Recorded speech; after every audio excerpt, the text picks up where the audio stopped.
King. You're now rocking with Uncle D. Blizzy King. You're now rocking with Uncle D. Hit subscribe.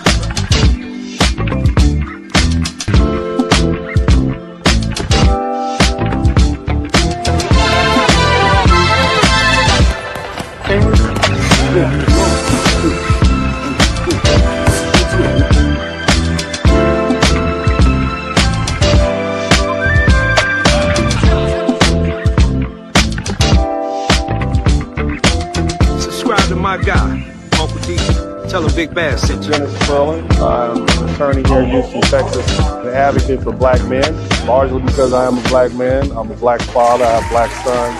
Hey man, I do what I do.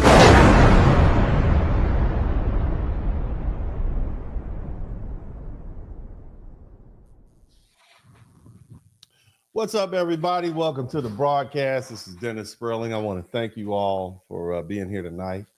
I do want to apologize because last night I was invited and purchased some tickets to see a movie called The Inquisitor, which was filmed and produced by some students from TSU, Texas Southern University, who are under a actually, I'm so connected to the movie, it's crazy, but it was about the famous Congressman Barbara Jordan, who is also a TSU alumni, a graduate of Boston College, and she was a native of Fifth Ward, Houston, Texas. And, you know, so I went there, my wife and I went, and we had an occasion to just watch this beautiful broadcast, which talked about the Honorable Barbara Jordan. She was the first Black woman elected from the South, the Deep South, since Reconstruction. And so it's befitting that we are talking about immigration, because in 1994, let me introduce myself. Welcome, everybody. My name is Dennis Spurling. Let me not be rude. I'm kind of getting ahead of myself here. Shout out to everybody in the chat room. Hit the #1 button. Thank you all so much for being here. I certainly appreciate the time in which you take to come to me. And again, that's why I'm apologizing, because I know I had a whole slew of people here that were waiting for last night's broadcast. And unfortunately, I was at the showing of a movie about Barbara Jordan entitled The Inquisitor. Okay. And so, you know, and I was in the midst of explaining to everybody, she was commissioned by Bill Clinton to determine the effects of immigration, and she did. Okay. And when she did, she made the following determinations. You guys make sure y'all hit the #1 button if you can hear me clearly, and make sure you subscribe to the channel. We're going to get this thing cracking. We are going to get this thing moving. And again, I hope you all accept my apologies. I do certainly appreciate all the time that you all spend with me. And gosh, it's just an honor to have you here. But let's go ahead and check out this clip. Now, this is not from the movie The Inquisitor, but it is something that's, I guess someone put it together, because it just so happens that, you know, I watched that movie. Let's check this out. Hit the #1 button. It's opened the borders in 1965, but the real betrayal happened in 1994, because that's the year a Black woman tried to warn them, and they silenced her. Her name was Barbara Jordan, a civil rights icon and the first Southern Black woman elected to the House of Representatives. She wasn't a Republican. She was a Democrat royalty. President Bill Clinton appointed her to lead the U.S. Commission on Immigration Reform. Her job was to look at the data and answer one question: is immigration good for the average American worker? The Deborah was honest. She looked at the numbers and she saw the truth. She released the report that shocked Washington. She concluded that low-skilled immigration was directly hurting the most vulnerable Americans, specifically Black men without college degrees. She said, now I want you all to listen to this because this goes to a greater point. And more specifically, you hear what Barbara Jordan, the Honorable Barbara Jordan, concluded this almost 30 years ago, that illegal immigration is bad for primarily Black men who don't have college degrees. Okay. So what I'm telling you, and I'm laying the foundation, immigration is not good for foundational Black Americans. Let me say that again. Immigration is not good for foundational Black Americans. And this was not a determination made by the Republican Party. This was a determination made by not only a foundational Black American woman, but a civil rights icon. For you all who don't know who Barbara Jordan is, I suggest you check out the movie The Inquisitor. She was a real one. She stood 10 toes down for what she believed. She was a real Texan, born and raised. Black men respect her, white men respect her, everybody respected her. So she made this determination. Okay. On top of that, she loved her granddaddy, and that says a lot about her. But let's keep looking. immigration policy must put the interests of the American worker first. She recommended cutting legal immigration by 1/3 and cracking down on illegal labor to protect Black wages. Ooh. So, what did the Democrats do? Listen, what did the they Democrats listen do? to this Black woman that they appointed? No. Barbara Jordan died in 1996. And the moment she was gone, Bill Clinton buried her report. Instead of cutting immigration, they expanded it. They chose cheap labor over Black livelihood. She gave them the blueprint to save the Black middle class, and they threw it in the trash. All right. Shout out to Red Sigma. Thank you for being the first person to contribute to the super chat. So a little bit about Barbara Jordan. All right. She was an amazing speaker. I mean, some people say when she spoke, it was like listening to the sound of God, listen to God's voice. She was the primary congressman who basically became the spokesperson for the impeachment of Richard Nixon. And it was because of her work that Richard Nixon decided, well, yeah, let me go ahead and resign from the presidency effective immediately. In addition to that, Jimmy Carter, who she helped get elected, a peanut farmer from Georgia, all she wanted was to be the Attorney General of the United States. Can you imagine had we had an Attorney General of the United States, a Black woman of her caliber in 1976? And she said, this would have allowed me to do the work that I wanted to do, but they looked over her. So here we have a situation where the most intelligent, thoughtful, knowledgeable person in the room, whether we're talking about the advancement of rights for Black Americans or the putting an end to illegal immigration, it was this beautiful, brilliant Black woman that they wouldn't listen to. And now here we are in 2026, 32 years later, and we have this mess that we're dealing with, okay? So I want you all to keep that in mind as we move forward. Again, I'm just saying this because this is not Dennis Spurling saying this. This is not all these other Black American people saying this. What I'm telling you all, and I'm talking to the immigrants and the Black immigrants in the room, we've known for a long time that your immigration here, whether it be legal or illegal, does not make America better. Okay, that is not a Republican talking point. That is that comes from a report by the Honorable Barbara Jordan, who was commissioned to put that report together and investigate by Bill Clinton. All right. Now, that being the case, I'm going to talk about what's going on in the country right now. The ICE raids are clearly racist. They serve the interest of white nationalists who enjoy watching the chaos and watching black and brown people be targeted and attacked. And whether you're a foundational black American, whether you're personally been subjected to racism, or even if you've been personally targeted, you still have to come to terms with this reality that these actions are racist.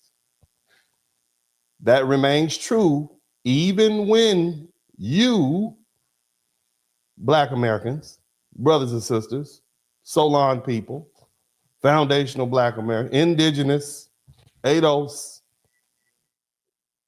even when you benefit from the forced removal of black and brown immigrants, illegal and illegal, from this country.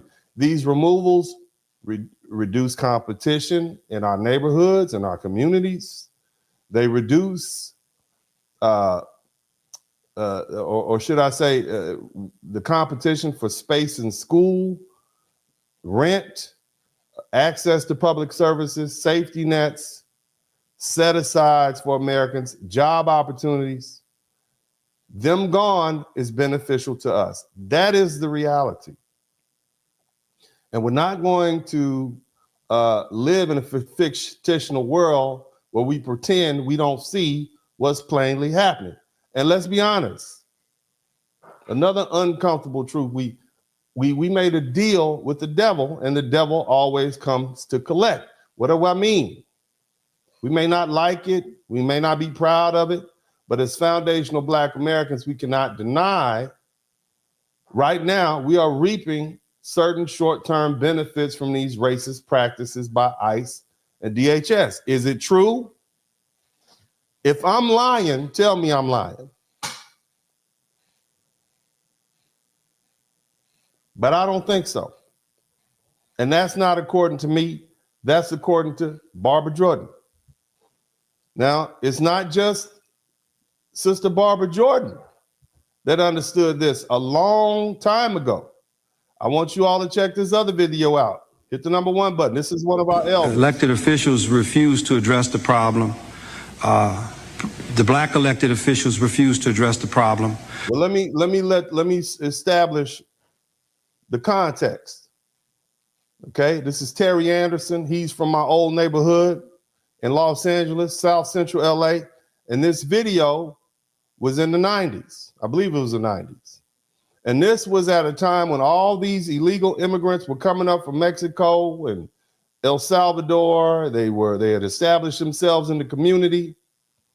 And then you had foundational black Americans, some who had been there for centuries, explaining what was happening, in that these people were literally targeting, and he's talking about Hispanic people, targeting black people, firebombing their homes, attacking their children, race riots in the school. None of you all heard about that.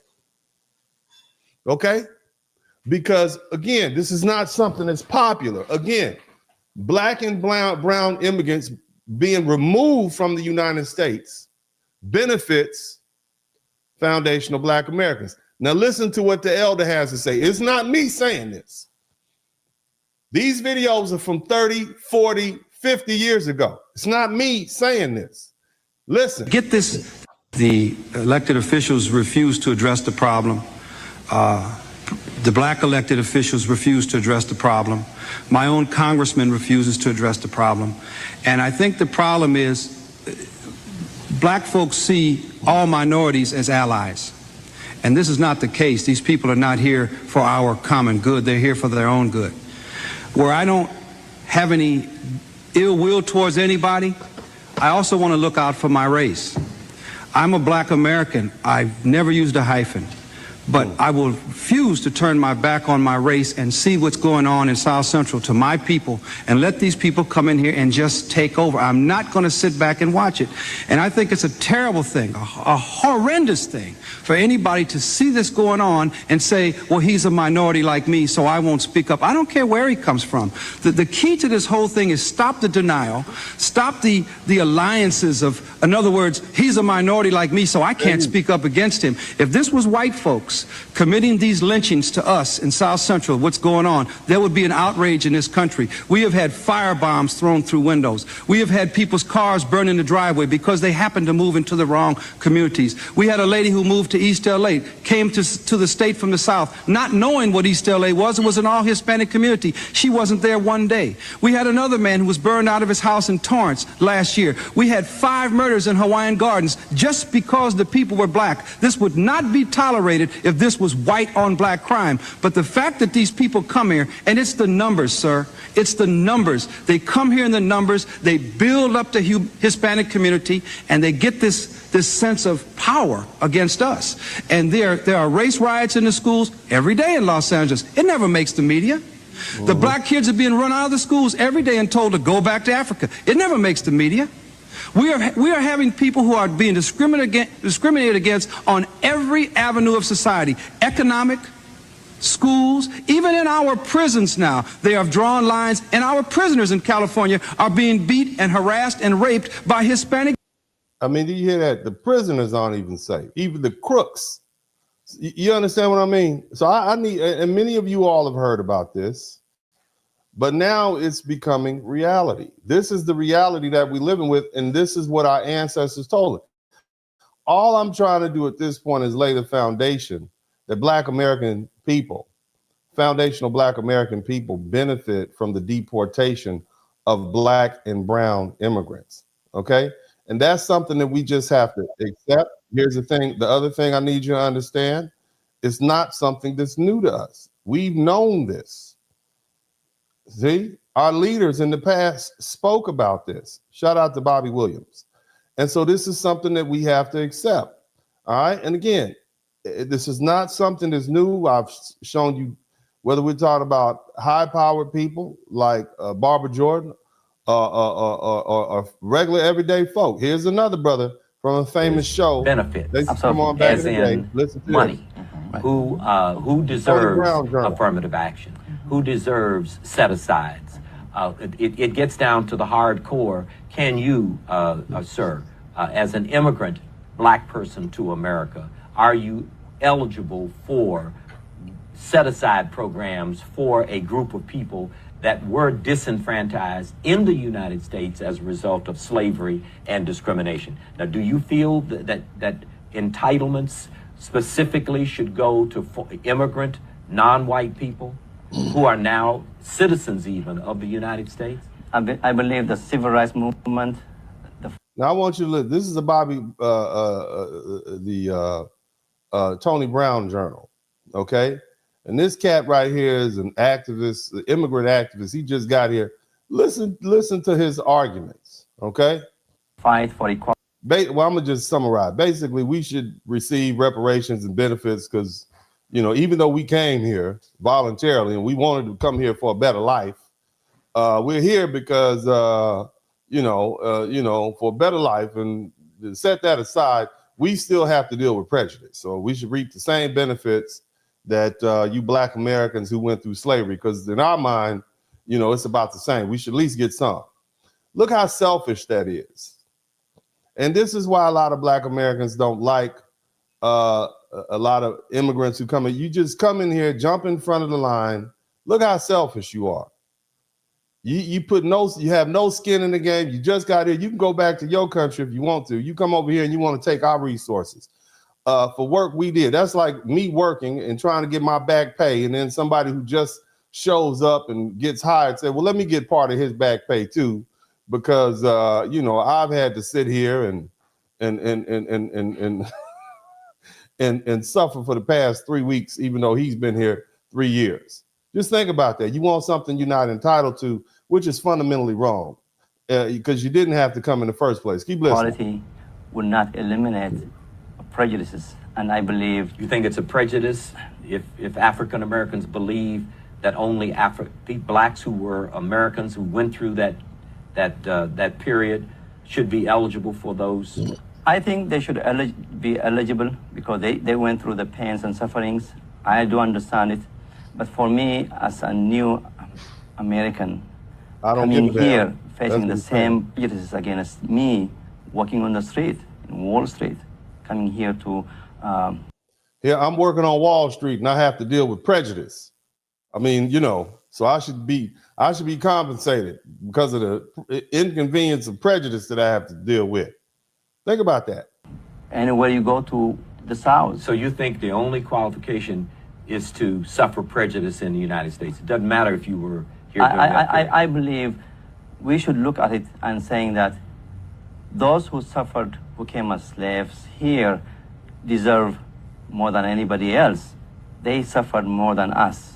But I said Africa were colonized, and we in Africa as well suffered. I don't mean that I'm coming from Africa, I am claiming the same right like Bobby.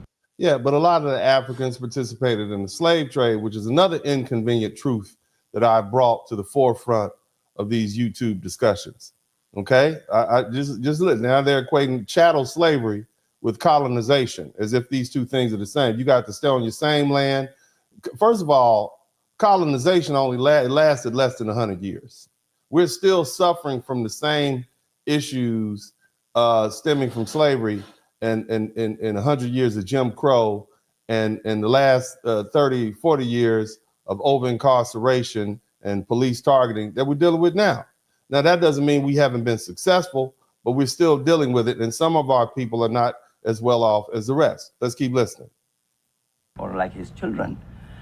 What do we call my child born here in America? Okay, listen, we're going to come back to what we call them. Yes. But right now, I want to talk about the benefits. Right. All right. So now the next thing is this. Again, like I said, you have to accept the fact that we're now benefiting from these racist practices. And even if you didn't ask for them, and even if you're uncomfortable admitting it, history shows that whenever people accept relief built on injustice, the bill always comes due later with interest. And pretending otherwise doesn't make us moral. It makes us dishonest. Okay?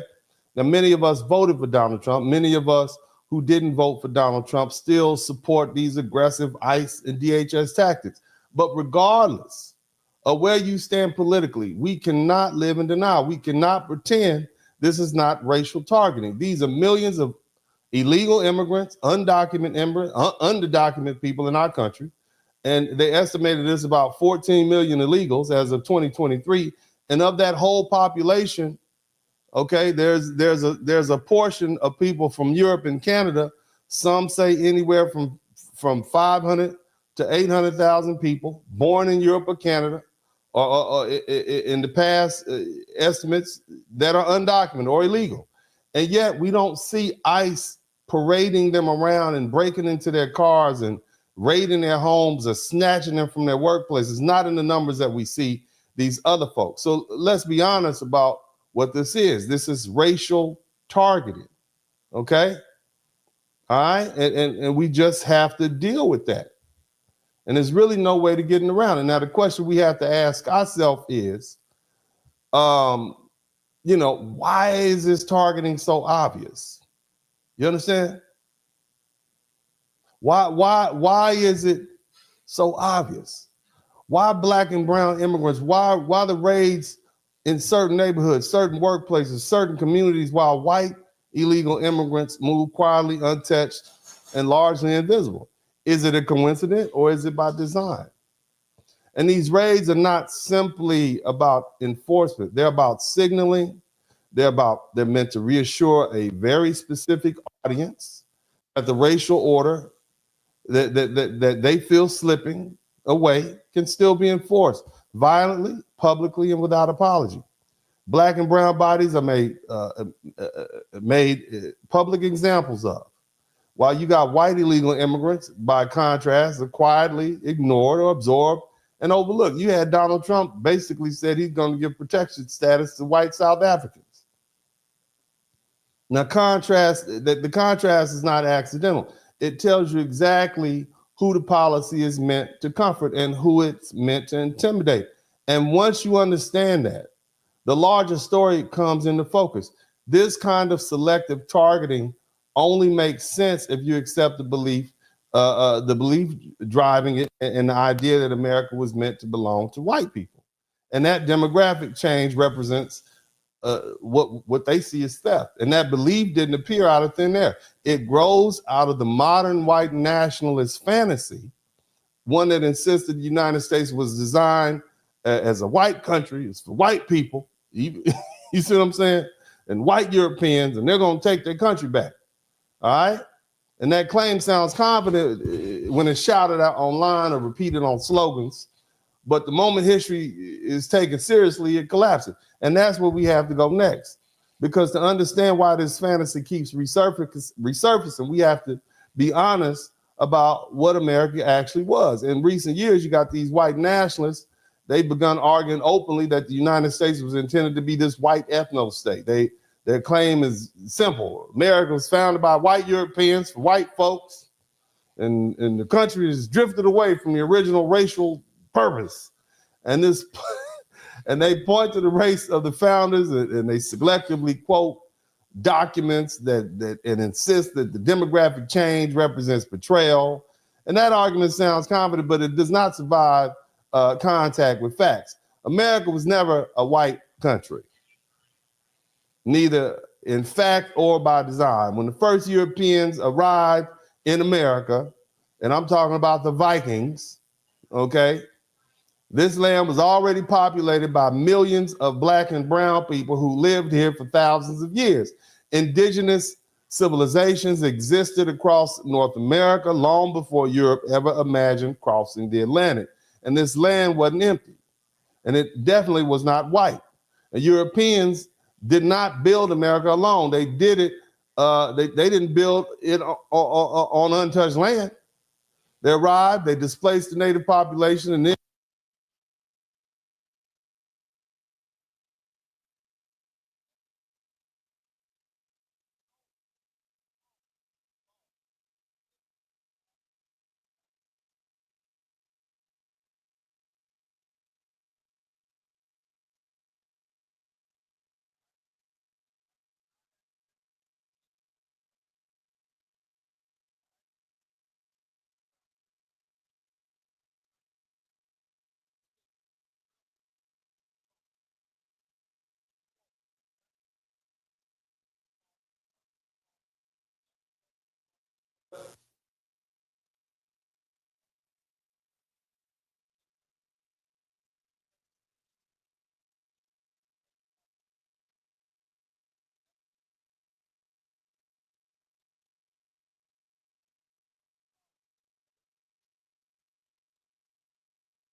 at the heart of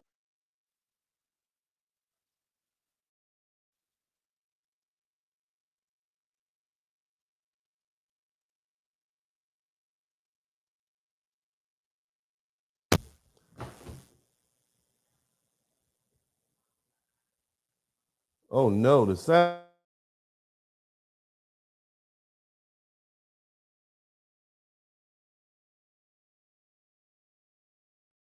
That shit. You guys hear the sound now? Oh no. Let me know if you can hear the sound now. If you can hit if you can hear the sound, hit the #1 button. If you can hear the sound, hit the #1 button.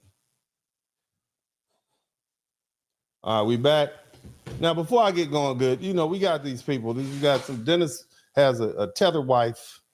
How much did it cost you to traffic your wife to America? She gonna put you in jail. That's what you need to understand. We're gonna call the police on you. But again, let me explain something to you, family. I understand that you all don't like some of the things. All you foreign blacks, you don't like some of the things. You all say that I'm gonna get deported. I'm from Mississippi. That's where my family's from. My family's from Mississippi. You gonna send me back to Mississippi? You understand? Somebody is sat up here and said that all my kids, what they say, them 2 black ass sons that I got, y'all say that they're foreigners too. Their mama is from the 9th Ward of New Orleans. You understand what I'm saying? And so look, why are you so mad? Because I'm telling you the truth. You understand what I mean? Why is it that you don't like the truth? Huh? Well, explain that. Now, it's funny that you all, and I'm talking to you black folks, you immigrants, I want you to understand something. You folks have been calling us akatas. You've been calling us slaves. Hell, y'all call us some of the worst names that worse than some of these white supremacists. And the minute we say, hey, you know what though? We're going to delineate from you all because we're tired of you all tethering to our community. Now you mad. And see, this is why we call ICE. Somebody put the ICE hotline up on the chat room. Please put the ICE hotline. See, you making it, I'm trying to be objective here. I've been doing my best to say, hey, rooting for ICE to send these N-words home is bad. I'm trying to sit up here and try to help black folks find their humanity. That's what I'm trying to do. I'm doing my best. Okay, I'm doing my best so they won't start laughing when I start putting these immigrants crying and, you know, getting jacked up and sent home. You see what I mean? I'm doing the best I can, but y'all making it hard for me. You are some of the most ungrateful people. You come over here, you reap the benefit from living in black communities. You use up the welfare. You come from countries where people shit in holes. I'm talking to you, Nigeria. I'm talking to you, Ghana. You're shitting in holes in Nigeria. Austin Holloman said that. I ain't going. I'm not going. But this is what you did. You come to our country and you talk bad about our culture. You say we don't have a culture as you're dancing to our music and talk about yo, yo, yo, with your hat to the back like you were from Brooklyn or something like that. You listen to our music. When you go other countries, you try to pretend like you're Black American. And the truth is, and I hate to say it, a lot of Black Americans are happy that you being sent home. Most Black Americans didn't vote for Donald Trump. They voted for, you know, the lady who would wash the greens in the tub. They didn't want you to go home. But when you disrespectful as you are, and look, I wanted to be your brother, man. I wanted to be cool with the Africans and the Caribbeans and all that, but you all are some very disrespectful people. And you make it hard to like you. That's why you had to leave your home country, because the people there didn't like you. And now you come over here to the United States and we don't like you. I'm looking at the reports from the papers and these different, the Jamaicans said you can send all the immigrants here you want, but don't send those Haitians. The same thing the people in the Bahamas said. You can send you can send us Ukrainians, you can send Venezuelans, don't send them Haitians here. Y'all don't even like each other. And you come up here and you wonder why Black Americans have developed the attitude we do about you. Now look, again, I'm truly your best friend. I know my people. Let me say it like this. I know foundational Black American people more than most people in the world because I deal with foundational Black American people, have done it. Got a grandma from Mississippi, my mama from Mississippi, my ex-wife from the Ninth Ward of New Orleans in Mississippi. We moved out to California. I know Black people, man. I'm just telling you, went to the blackest Black college in the world, Grambling State University. Speaking of which, anybody who want to check my degrees, look, I didn't go to school in Haiti or any of those. I went to school off I-20 between Shreveport and Monroe. Okay, that's what one of my schools is, and the other one is in North Baton Rouge, South Baton Rouge, Louisiana, right over by Scotlandville. You got to cross the hump, and that's where my law school is. Okay, you can find my schools easy. You just got to take that spur. You can't just keep going up I-10. You got to pass right before you get to LSU, and you just go right. That's where you get my degrees. I didn't get mine from Haiti or none of them other schools. I'm a real lawyer. I can show you mine. You can call the registrar's office right now at Grambling and Southern University. And then the other school is off of St. Charles, uptown New Orleans, called Tulane. The white people let me go there. They wanted, like, you were a special color Negro. All right, come on here and do some environmental. So I went there. Okay, I know it's a lot going on the internet. A lot of people are being exposed, you know, for degrees that they said they had. That ain't none of my business. I don't talk, you know, I'm not messy. Uncle D is not messy. I just want y'all to know I'm not messy. I'm not a messy person. Okay, I'm not. In fact, I'm not messy, but I see things. You got people fighting each other on the internet, going on people's broadcasts, talking about kissing booties and, you know, sucking things. I mind my business. You understand me? I'm good at minding my business. I just be looking out the window. Oh my, looking out the YouTube window. That's what's going on over there. Ooh. Anyway, like I said, if you know, you know. But bottom line is, let's go ahead and get back to this broadcast. I had to take that point of privilege. Look, man, you ain't got to like what I say. Okay, you don't have to like what I say, but what I say is true. And I'm not going to tell you anything that's not true. And and if I do, I'll admit that I was wrong. That's the type of person I am. And shout out to everybody who's contributed to the Super Chat, the Cash App, and the PayPal. Okay. And what I'm going to do is, again, as I said before, Black Americans benefit. Okay. Black Americans benefit from the overt targeting of these immigrants. And look, let's go ahead and start the video footage. Y'all hit the number one button. Let's keep popping. Back when he was running, and then I shifted maybe a few years ago because traveling to New York, conversations I would have with Democrats was more about me being oppressed and me being. Can you all hear that? Can y'all hear me? I need to know if you can hear this, cat. I don't think I can hear. Let me see. And I go to Nashville, and I go to the number one button. You can hear clearly. It was more about opportunity, about business, Let's right? move on to the next. How do we structure? Well, this brother's basically said he's in the barbershop, mindset, saying how it is. But look, let's look at all the videos of people being targeted. Why am I being detained? Do you have any identification, ma'am? I do have an identification, but why are you detaining me? License or also operate a vehicle? Oh no, hit the number one button. Yeah, but why am I being detained? Can y'all hear that? I'm being detained. Like, why you stop me for? Man, why did you stop me for? Give me a minute. Give me a minute. We're gonna take a quick break. I'm gonna come right back. I got to get this sound together. Y'all hit the number one button and make sure you subscribe to the channel. I'll be right back. What's up? Welcome to the broadcast. This is Uncle D. People wash their ass in the tub, Kamala Harris. You would tune in to Uncle D. Black man talk, pull up, homie, take a seat. Don't be a shadow watcher every day. You learn something, then you earn something. Let them know and drop some money in the plate. It's getting cold, ladies, talking ratchet. There's a king here, grab your coat, zip your jacket. Keep quiet for a second, close your jaw. Turn it Spurling, this ain't Furling, know the law. Talking Constitution, pushing pins when he shootin', give him that. Masculinity, just for the record, sprinkle that. You can keep your cat, gotta cut it. Only cat he rubbing, gotta love it. I call it Molly Buddy. Gotta vote your interest, voting earns. Presidential, this is for the money that I earn. When you gon' learn, my people, that evil mixed with evil. No matter what you're doing, baby, this ain't equal. Sometimes when you're special, you get hated. The test is for the best, you're damn right, my people made it. Uncle D, Blizzard King, you've been served, gotta notice. Now black men out here know we winning, gotta hold it now. Uncle D, you've been served, get your notice now. Black men out here know we winning, gotta hold it now. Uncle D, you've been served, get your notice now. Black men out here know we winning, gotta hold it now.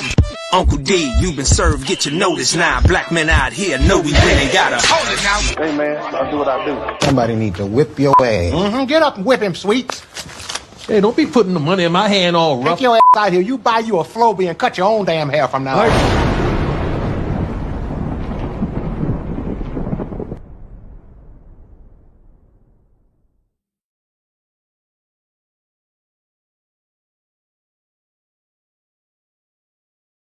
She wash her color green in the tub. She wash it. She don't know that we don't trust. We'll trust her. She ain't even one of us. green in the bathtub. Nah, She Indian, not one of us. Washing collard greens on the tub. yeah. She washing collard green in the tub. She washing collard greens. She don't know that we don't trust. She ain't even one of us. Not one of us. Washing green in the bathtub. Yeah. She Indian, not one of us. Not one of us. Washing collard greens on the tub. I know how to make a mean collard greens. In fact, people used to ask me to make greens for them for Christmas. One year, I had so many that I had to wash that we ended up washing them in the bathtub. So I am not playing around. And I am not lying to you that I would make so many greens that I'd need to wash them in the bathtub. I'm telling you the truth. She washing collard greens in the tub. She washing. She don't know that we don't trust. We don't trust her. She ain't even one of us. Not one of washing us. green in the bathtub. Yeah. She Indian, not one of us. Not one washing of collard us. greens on the tub. She wash it with some dough and let it flow. Put some dial on it, Doug butter soap. Give Doug a little dose, make it last. Collard green smelling just like ass. It's probably cause she get it from her mama. Not no FBA recipe, be honest. Sound like pretending you're an Indian. Cosplaying, you lying like you're innocent. TLC said, baby, no scrubs. Obama called us a bunch of thugs. But one thing about us I love, we ain't eating no greens from the tub. Hell no! She washing collard green in the tub. She washing. She don't know that we don't trust. We don't trust her. She ain't even one of us. Not one of washing us. green in the bathtub. Nah, She Indian, not one of us. Washing collard greens on the tub. She washing collard green in the tub. she washing collard greens. She don't know that we don't trust. She ain't even one of us. Not one of us. Washing green in the bathtub. She Indian, not one of us. Not one of us. Washing collard greens on the tub. Yeah. People wash their ass in the tub. Kamala Harris. You don't know black person, black woman to spell black man worth his salt clean them goddamn greens in the tub. The most you do is clean that kitchen sink out, put a plug at the bottom, and then wash them greens in there. That's what you do. Collard green in the And tub. then after you wash them the first time, then what you do is you take the little middle vein out of them and tear them off from each side, and then you clean them again. She Indian, not one With of your us. nasty Washing self. collard greens on That's the how I tub. know you're faking it. That's how I know you're faking. I know that's how I know you're faking it. I spend all day clean. You didn't spend no goddamn all day cleaning no goddamn greens. Stop lying to me. I clean greens my damn self. My grandma had a garden in the backyard. I had to pick them goddamn greens. It was right next to that peach tree that she would pull a damn switch off and whoop my ass when I was out. Matter of fact, she'd send me back there to get the goddamn peach tree switch, and I better not come back with a small one.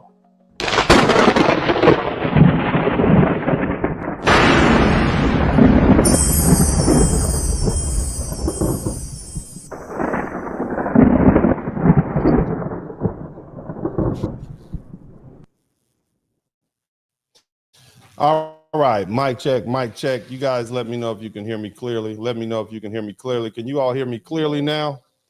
Is it clear? Is it coming in clear? I need to make sure we coming in clear. Let's go ahead and try to play some more of these videos so that I can clear this thing up and make sure everything's coming in clear. If you can hear me clearly, hit the #1 button. We're gonna get back into what we were doing. Let me know. May you present it? Why am I being detained? Do you have any identification, ma'am? I do have an identification, but why are you Driver's detaining me? license or also operate a vehicle. Do you have any identification? He's detaining Yeah, you but because why you're a am I brown being person. detained? You're being detained because he's suspicious because you're a Latina woman with an accent. That's why you're being detained. Okay, go ahead and hit the #1 button. Make sure we can hear it clearly. Again, we're talking about. I'm proving to you all that these black and brown people are being targeted, and even though we benefit from it, it's still a reality. Okay. I'm being detained. Like, why you stop me for? Why you stop? Why did you stop me for? Verification. I understand. I do understand, but why did you stop me for? Reasons it can be justified after or I'm. in the area. Okay, I understand that, but And that's the understanding. But why am I doing on your way, man? What am I doing that make you stop me? Why? Because I'm brown? Ma'am, if you do Is it because I'm brown? Check it out. Yes. Would you like to say yes? Yes. I understand that, but why am I being stopped? Why am I being stopped? I'm gonna get you fucking paid need too. to verify Why am I being stopped? So we can. I do understand that, but I think you understand it. Appreciate cooperation. Yes. And we'll be able to get you. Why did you stop me? That's what I want to know. Why? Because I'm brown? That's why? Don't do it, baby. Then why you stop me? Because I'm not doing nothing illegal. I'm not doing nothing bad. I am not doing nothing. Being in America and being brown or black is illegal. And that's what foundational Black American people have tried to tell you all, that even something as simple as walking while black, okay, can get you harassed. Let's look at some more harassment, okay? Hit the #1 button. She's telling him like his name ain't William, but they still get his ID. Shout out to all the Black immigrants who thought that your accent and your spelling of your last name would, cause for the police and law enforcement to go easy on you, because at least you're not one of those Black Americans. So here you go. It's the same thing that you relied on to keep you delineated from us is now allowing or giving the law enforcement, ICE, clues as to who to target. Let's keep pushing. Just hemming him up. Look at that. Look at them Nike. You got them Jordans on. Oh boy, what's that? Is that the 93?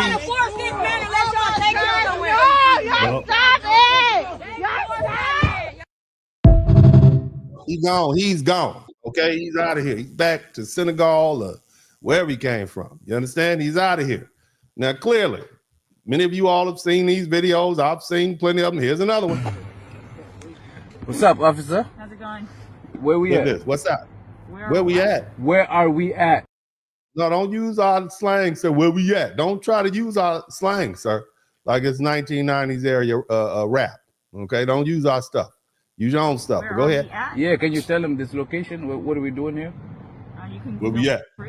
I'm just chilling. Trying to pretend like he had a Black American accent. Where we at?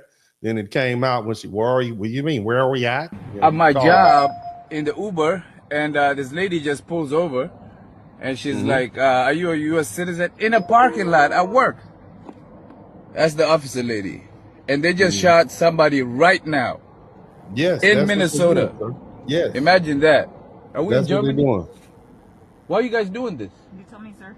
Why are you guys going around just asking people like at work whether you... Because they're doing an immigration crackdown. ICE is targeting Black and brown illegal immigrants. That's why, sir. Shout out to Blue Bag. This is what's happening.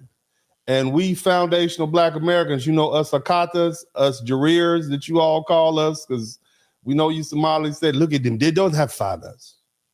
Well, you know what? We might not have fathers, but we have country. And you don't have a country. See how ugly that sounds? You don't like it when it's reversed on you. You don't know who you're dealing with. We the king of capping on people. All right, let's keep listening. The U.S. citizen. But again, I'm trying not to be ugly. I'm not going to sink to that low level, even though you all are saying, bad things about Black Americans. We're not going to sink that low. We're not going to call you light bulb heads. I would never do that. I just started using the term tether.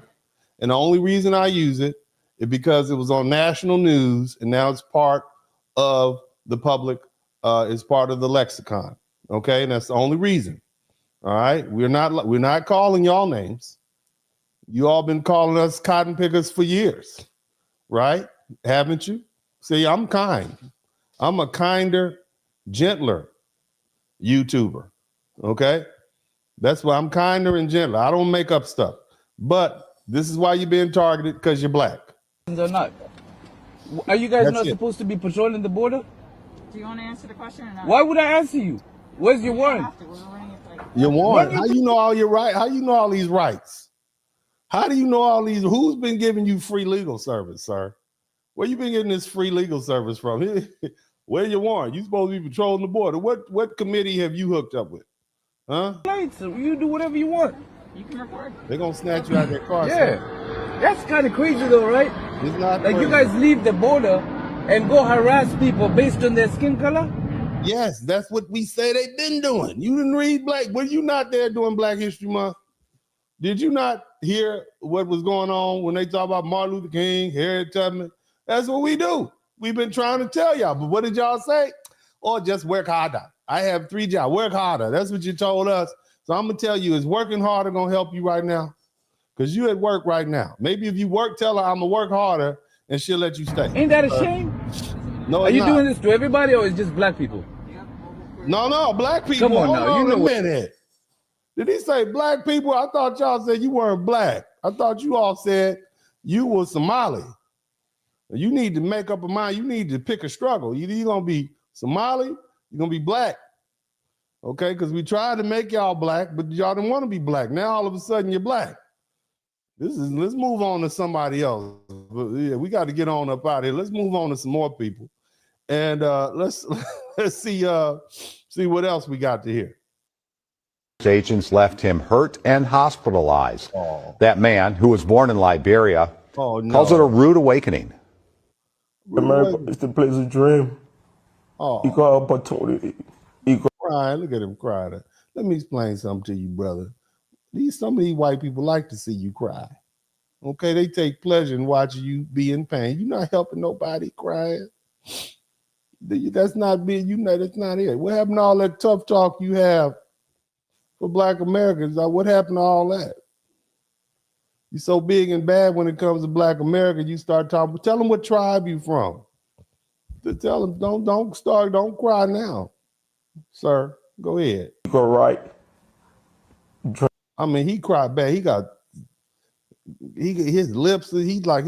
You cry bad. You cry like that. They beat you that bad. You cry like that. You lucky they didn't worse. Let's go. Names. Based on how I got treated yesterday. How you treated? Ubali spoke to that man and shows us the video of the controversial confrontation. Cell phone video shows the encounter between Emmanuel Saki and federal agents outside Family Dollar in Brooklyn Park. Started saying, "Oh, whose car is this? This car is coming to register as somebody named Joseph."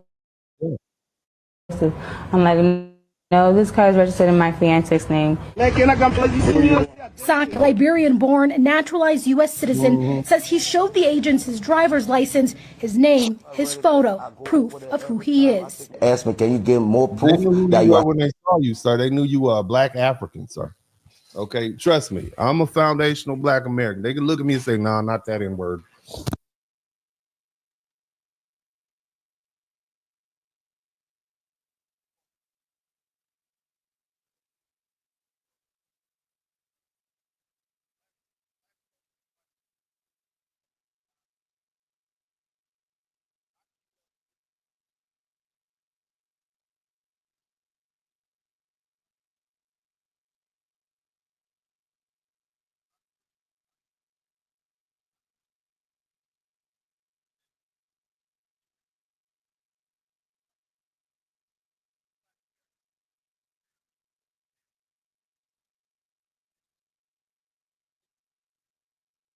Telling me the sound. Is the sound bad? Is the sound bad? Y'all can't hear me? Y'all can't? Oh man, the sound is tripping. Hold on a minute. Yeah, give me a second. Let me fix this sound. This sound is tripping. Well, hear me. Let me know if you guys can hear me better. You say it's good now. The sound is better now. It's buzzing a little. Now you can hear me. Now we're gonna have this bootleg sound because I'm not working on my high-powered sound system, but you all should be able to hear me clearly now. Hit the number 1 button if you can hear me clearly. Okay, so it's gonna be a little buzz. All my people we got a lot of people in the chat room. Do we really have 1,900 people in the chat room? This must be YouTube playing with me again. How many people do we have in the chat room? I refuse to believe that we got 2,000 people in the chat room and I haven't even got the broadcast going good. How many people do we really have? Somebody give me an actual number. I refuse to believe that. 1,900 people. Let me see how many likes I got. That'll let me know. Hold on a minute. Uh-oh. Let me see how many. Yeah, we don't have 1,900. We got 325 apparently. I need y'all to get the likes up. Hit the likes up. But anyway, yeah, it says 4,271. That's just ridiculous. But anyway, let's keep looking. Again, family, we're talking about the fact that black and brown people are clearly being targeted by ICE. It's men, it's women too. Okay, hit the number 1 button. Let me know if you can hear. Hey, chill the fuck out, bitch. Chill the fuck out. You ain't gonna do nothing. Chill the fuck out. Don't.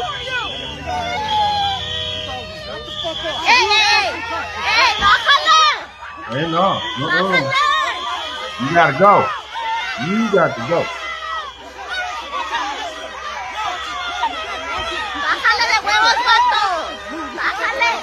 Fucking touching me! Fucking touching me!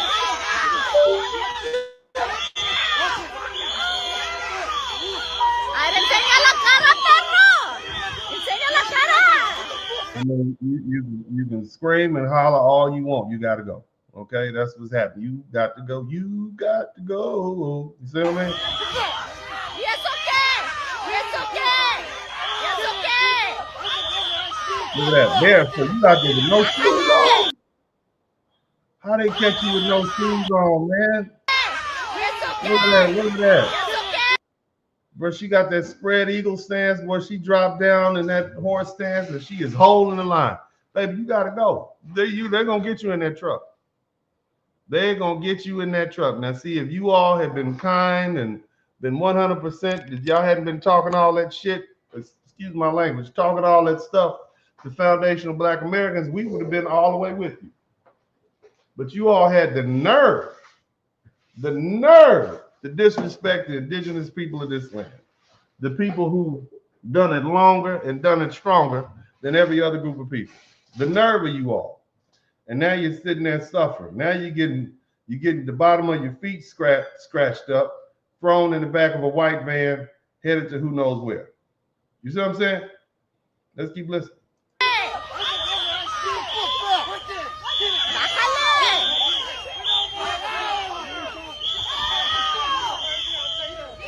It's a fucking woman.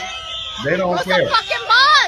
You don't think Black women got treated like that? It's an effing woman. They don't care about that. They don't care about none of that. All they see is black or brown, and they're gonna throw you to the ground. Okay? They're gonna make you. The black is gonna be blue, and the brown is gonna be on the ground. They don't care about that. Somebody say, "What's a woman?" Y'all cold-blooded. Y'all wrong.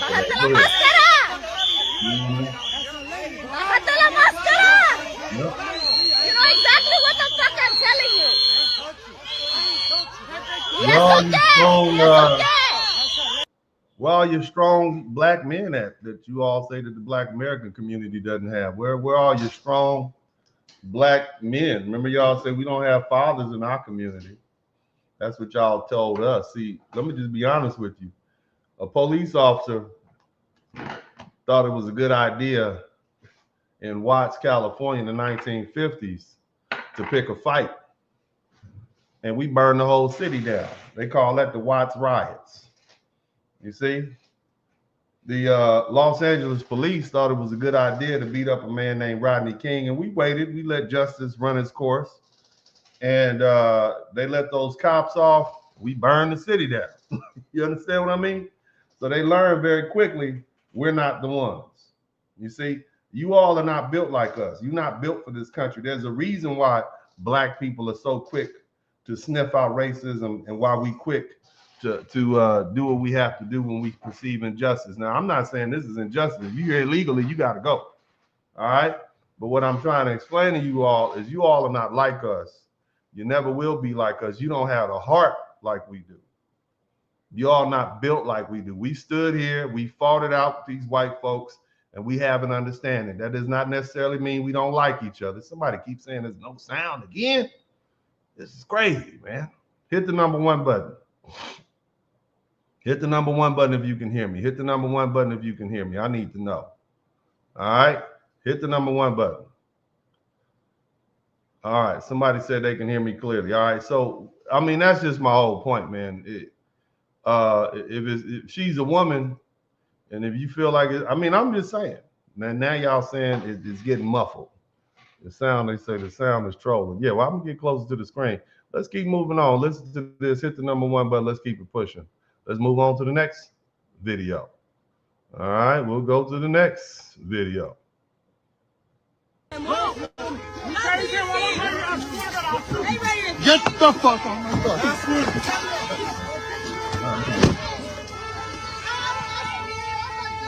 Don't run. Don't run. Work harder. Stop resisting. Work harder. Yo! Get him! Screaming and hollering. You gotta go, brother. You out of here. You going back to wherever you came from. Grab the door. ICE agent, which don't surprise me because we've seen black ICE agents, we've seen Hispanic ICE agents. What you don't see is you don't see any white ICE agents hunting down any of the 580,000 undocumented European immigrants in this country. We got over 500,000 undocumented European immigrants, yet I ain't seen a single video, not one, of any white ICE agents terrorizing any of these European neighborhoods. None. Not a single one. I'll give you $10 if you give me one. Show me one video. You won't see it because they know they can't pay white people to hunt down other white people, unlike paying black people to hunt down other black people, unlike paying other Hispanic people to hunt down other Hispanic people, unlike paying Somali people to hunt down. I don't know about that, brother, because last I checked, they were giving $50,000 bonuses, sir. So somebody put the ICE hotline up in the chat room because I think there's some brothers out here, some brothers from, you know, Ohio and Alabama and Mississippi. I think for a $50,000 bonus, I think for a $50,000 bonus and $15,000 every month, 6 weeks on, 2 weeks off, I think you could get a lot of black men out here to call this phone number, okay, and sign up to work for ICE. I'm just saying, you know, it's hard out here right now, okay? Some of these brothers would be more than happy to help fight this lawlessness and help restore law and order to America, especially since you all have called us a bunch of akatas and jariers and cotton pickers. I don't think there's any love lost. I mean, y'all said y'all not black anyway, right? You want us to work harder so these brothers can work hard at being ICE. That's what I'm thinking. Well, let's go ahead and move on to the next one. Hit the number 1 button, and let's see what else we got going on out here in these streets. Man, what's here? What country was you born here? Was you born here? Pulling up on you at the Walmart. You know what I mean? Pulling up on you at the Walmart. What country was you born in? What country was you born in? This is out of control. Masked men, 2 of them, descending on a woman with no warrant, judicial or administrative. You mean like masked men like the KKK or something like that? Descending on a woman? We've seen this before in history. Administrative, and a barrage of questions for one reason only: she looks Hispanic. This is not law enforcement. This is harassment and prejudice and discrimination dressed up as law enforcement. Not even in the most relaxed interpretation you can give of the recent Supreme Court ruling that says that ICE can detain people based on the color of their skin or their language and their location. Yeah. A decision, by the way, that will go down in history as one of the most unjust and unfair decisions out of the bench. Not even in the most relaxed and loose interpretation of that can this be justified. And yet she is targeted by Trump's private police. That's not his private police, sir. That is the Department of Homeland Security. That's ICE agents. They've been around for a long time sir. Okay. Because she's brown, because she's Hispanic, she probably has an accent. And this, ladies and gentlemen, is the result of the dehumanization process that this administration has planned and executed. You keep saying this administration and this and that and so on and so forth. Let me remind you of what the great Barbara Jordan said, because, you know, she was a Democrat. It's opened the borders in 1965. But the real betrayal. Keep trying to blame, you know, keep trying to blame the Democrats, right? But let me let you hear what happened when Barbara Jordan was asked to investigate. You all know who the Honorable Barbara Jordan is? Let's listen, because we can't just blame one. It happened in 1994, because that's the year a black woman tried to warn them, and they silenced her. Her name was Barbara Jordan, a civil rights icon and the first Southern black woman elected to the House of Representatives. She wasn't a Republican. She was a Democrat royalty. President Bill Clinton appointed her to lead the U.S. Commission on Immigration Reform. Her job was to look at the data and answer one question. Is immigration good for the average American worker?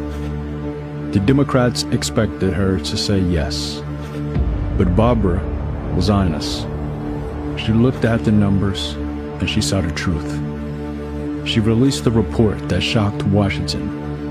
She concluded that low-skilled immigration was directly hurting the most vulnerable Americans, specifically black men without college degrees.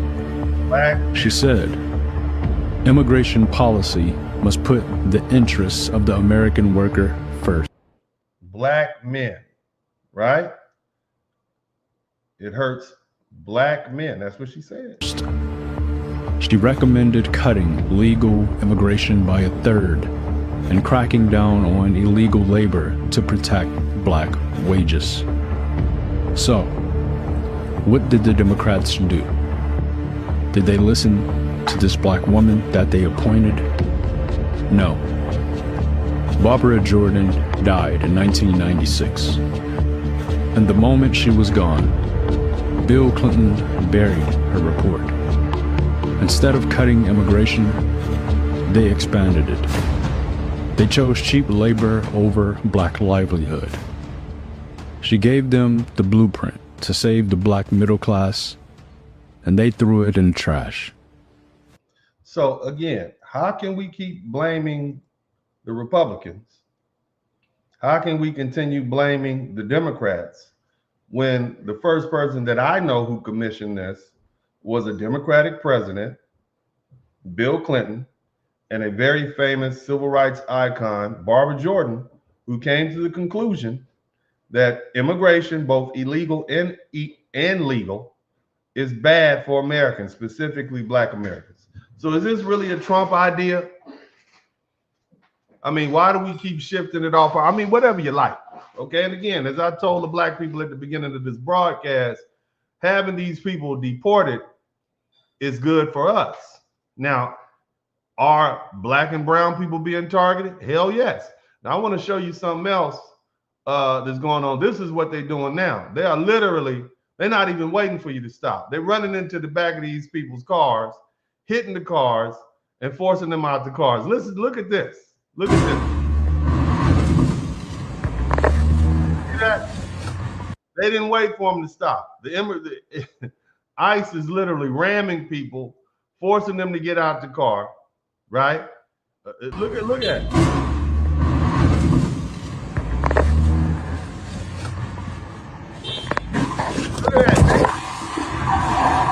Look what ICE is doing, man. You may not think, is some of you all like, this is not racist. Is this proper police tactics right here with no warning? Look at that. And then they leave the car in the middle of the street.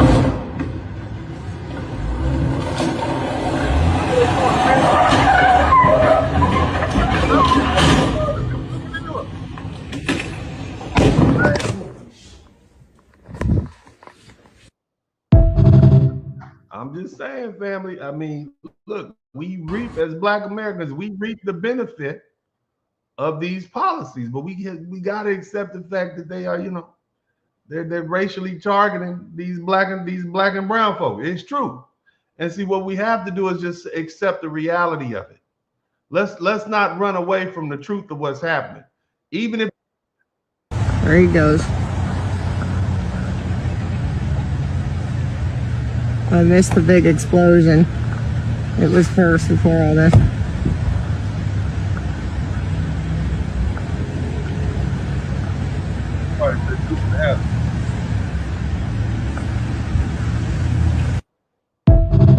Okay, let's keep on looking. Somebody said we don't know the circumstances, what's happening. It could be something else to it. How much more do you want to see? At what point law enforcement is ramming the back of people's cars? How much more do you want to see? And this cat right here is from CNN. Listen to what he had to say. You sit here and accuse ICE agents of being Nazi, Gestapo, and white supremacists when they are enforcing law. You just insinuated that they're apparently recruiting others. You said they're recruiting others, and then it's a dog whistle for others to then apply to that. Absolutely. Second of all, I mean, we knew since the FBI did the report on law enforcement that it's been saturated by, these racist dudes. Man, we know that. I mean, why are we still having these silly discussions? Huh? Why are we still having these silly discussions? Oh man, Buzz. So you got a brother taking an Uber, and the police or ICE pulls up behind the Uber and they start chasing him, and the Uber driver is like, "Look, man, just tell him we friends or something. We cousins. So listen to this foolishness. Listen to what the brother says." Oh man, Buzz. It's brother from ICE. That's them behind us? Yeah. You're a friend of mine. You a friend of mine? I'm a friend of yours? Boss, I'm supposed to be going to work. You getting me pulled over by police, bro. Man. Close your window. I ain't closing my motherfucking window. I got a warrant, nigga. Oh. You getting me by police, man. You see me pulling you over? Give me your license and registration right now. Soon. No, give me your license and registration. Soon, I said soon. What happened? Put the vehicle Let me get out.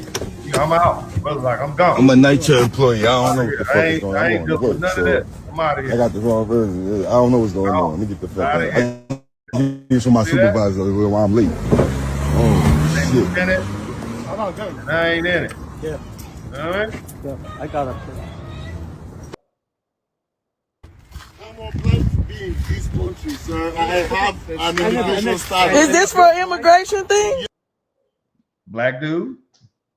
You see that? Being targeted. I'm sure there's some white illegal aliens, but I don't see these folks getting paraded around the internet. You understand what I'm saying? I have an immigration status. No, you don't, sir. I do, sir. We wouldn't be talking to you right now. I do, sir. Okay, sir. You know what? As foundational Black Americans, we benefit from having these Black immigrants and these Hispanic immigrants and these Asian immigrants, whether they be legal or illegal, deported. It wasn't me that said that. It's Dr. Barbara Jordan, not Dr. Barbara, the Honorable Barbara Jordan, in a report that was commissioned by Bill Clinton. You understand what I'm saying? So let's deal with it. I do know. He said, he asked me if I... All right, ma'am, I'm gonna have No, I'll stay back though. I do want to make sure he's safe, you know? All good, thank you. Yeah.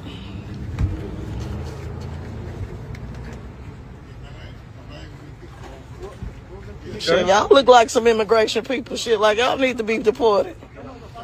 Now, this is a foundation. This is a Black woman. This is a foundational Black American woman pointing out the fact that you're not Black American, nor are you a heritage white American. You're not a foundational Black American, nor are you a white American who can trace their heritage back for centuries. You understand what I'm saying? But again, it's a job, I guess, right? Y'all look like y'all need to be immigrated. She's right. What y'all is, some Mexicans? Uh-oh.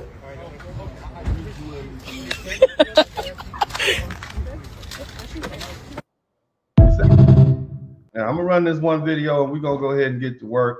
You guys make sure you hit the #1 button and let me know if make sure you can hear this. Hit the number one. Like I shifted, you know, I worked the phones for President Obama back when he was running, and then I shifted maybe a few years ago because traveling to New York, conversations I would have with Democrats was more about me being oppressed and me being a victim. And now when I travel to Texas and I go to Nashville and I go to these Republican enclaves, it was more about opportunity, about business, right? About how do we structure, you know, our environment and our mindset to have opportunities to make money and reinvest in our communities. It was more about opportunity as opposed to the conversations I'll have in New York with the Central Park liberals about how I'm oppressed and I'm a victim and I should feel. It was all about feeling. It wasn't about action, right? So that's kind of shifted my mindset. And I'll divulge this, you won't be happy, but I had a lot of people, black females, you know what I'm saying, voted for Republicans for the first time in the last election because they didn't like where it was going about telling children who they are and all these liberal policies that don't make any sense from a value standpoint to us. Which includes illegal immigration. Okay. So that was one of the key things for me. Or illegal immigration. Me, like just voting for that party didn't really match with my value set, right? Spiritually, also economically. I didn't like how, you know, during the previous administration, they had a flood of illegal immigrants coming in. I was seeing people in Chicago. I would travel to Chicago and folks in those neighborhoods. All right. So I think I've established the fact that it's not just black Americans. First of all, I mean, everybody else's group is looking out for themselves, right? And there's absolutely nothing wrong with black Americans looking out for our group. All right, there's nothing wrong with that.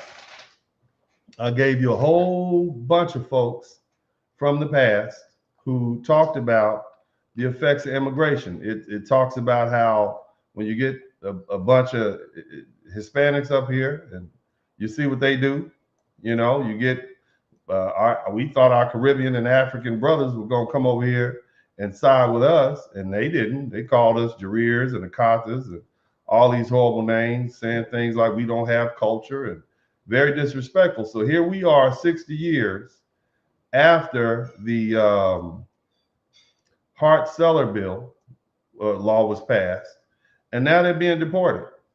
Okay? Now they're being deported. And you know, the thing about it is, brothers and sisters, I need you to understand, yes, it's racial. It's very racial. I don't see them deporting a bunch of white folks. I've done plenty of broadcasts about this. Now I've looked at hundreds, probably thousands of videos, and there's only one or two incidents where I can actually be able to put together something on white folks being deported. So it is a racial policy.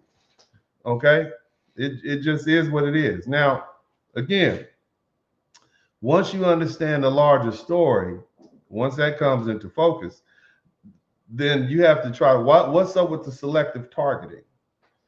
And it only makes sense if you accept the belief that what's driving it. You got a lot of white folk who feel like, you know, their country is being stolen from them. You know, and it's not all of them. I'm just talking about the ones that I'm talking about. Okay.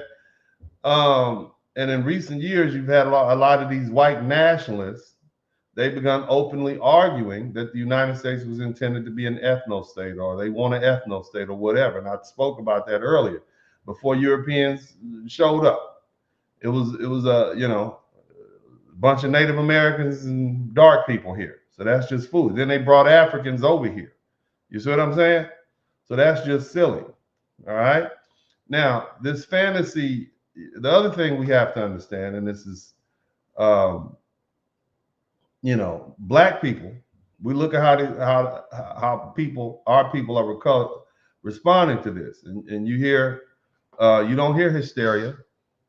You hear our history. You know, we start naming the same things over and over. We talk about slavery. We talk about Jim Crow. We talk about lynchings. We talk about Native genocide. We talk about Asian internment and police violence. Not because we're stuck in the past, but because we recognize this pattern. This isn't an emotion, it's memory. Okay?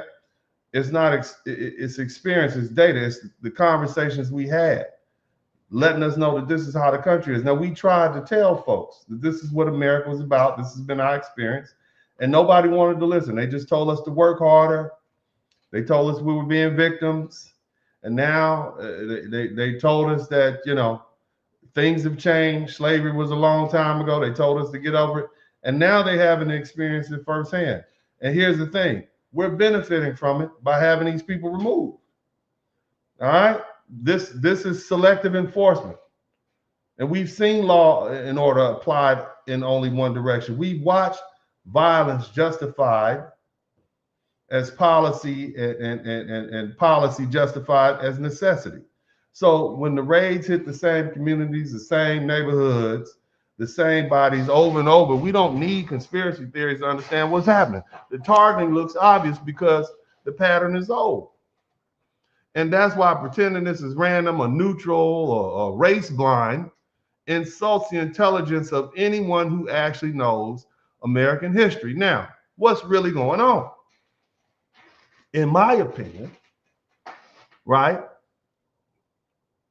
What I see happening is a lot of white folk feel like, especially white men, they feel like they're losing control, right? Well, let me point it out like this. The first person that I saw get shot is the young lady, Miss Good. And she's symbolic of what's happening. A lot of white women are lining up behind. You see, they're lining up to support these folks. You see, and what does that show? They're pushing back. They're calling out this entitlement. They're calling out what seems to be, racism from Donald Trump, and a lot of white men is getting behind it. They're rejecting the lie that people of color or immigrants are a problem. I don't personally think they're a problem. I just think it's good for Black Americans to have them gone. You understand? You see? But the thing you got to understand is that the white patriarchy or white male power, whatever you want to call it, they've been very good. They need two things. It depends on two things: controlling race and controlling gender. Even if you look back to English common law, they had something called coverture, right? And that was imported directly into the American colonies. White women had no independent legal identity. They couldn't own property, right? They couldn't control their wages. Everything they had belonged to their husbands or their fathers. You see?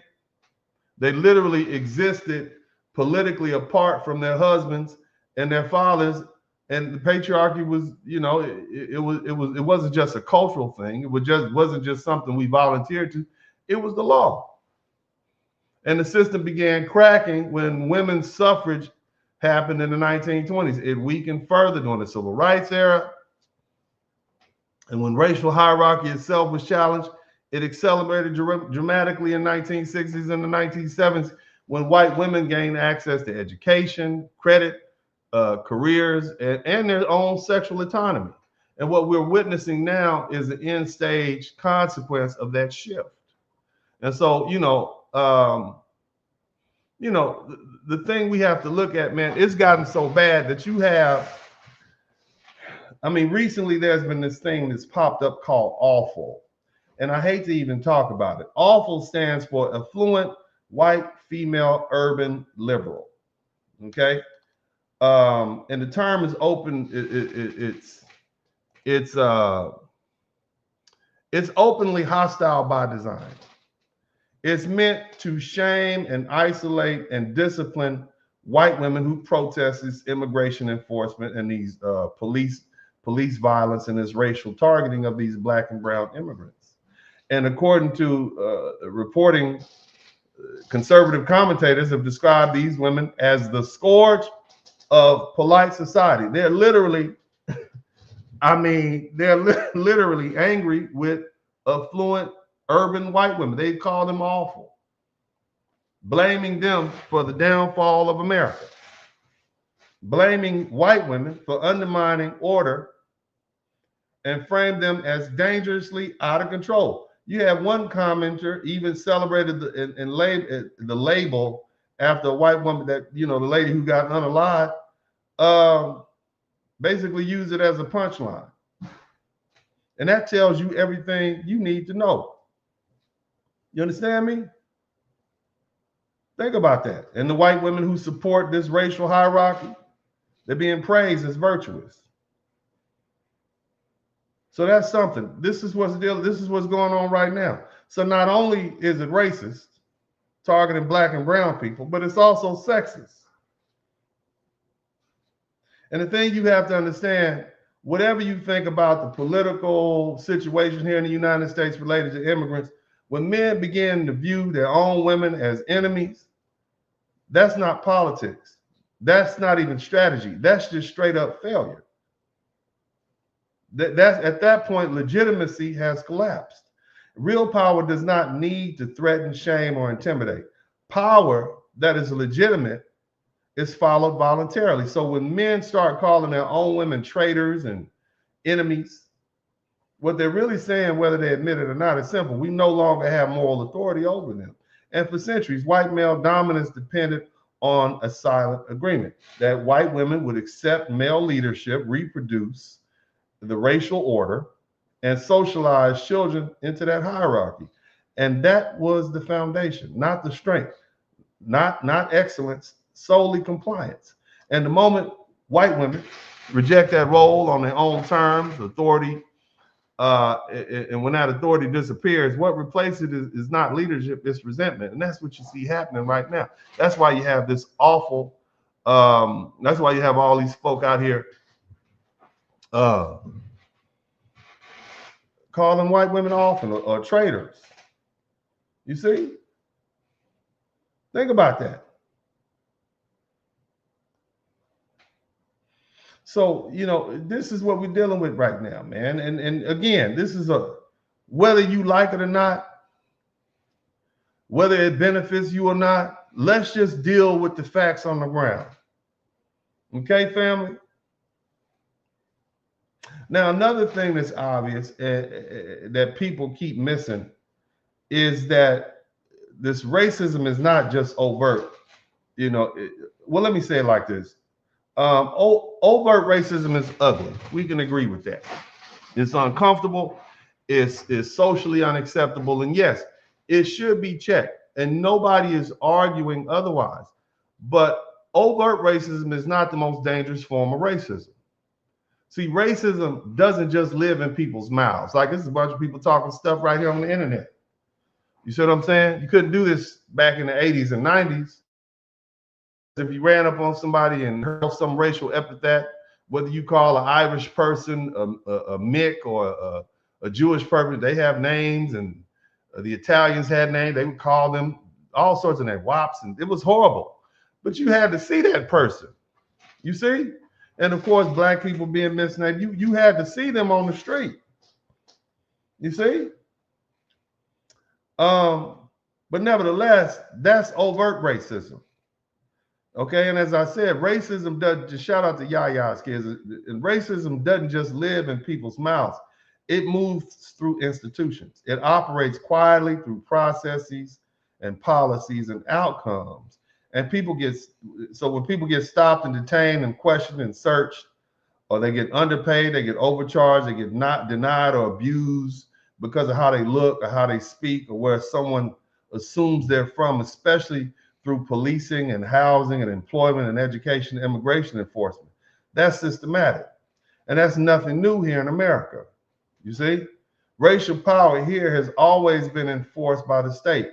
Slave patrols in the 1700s and 1800s, the Fugitive Slave Acts in 1793 and 1850, segregation enforced law, redlining, backed by federal policy in the 1930s through the 1960s. Right down to modern enforcement follows that same playbook. And that goes double and twice for ICE. Okay?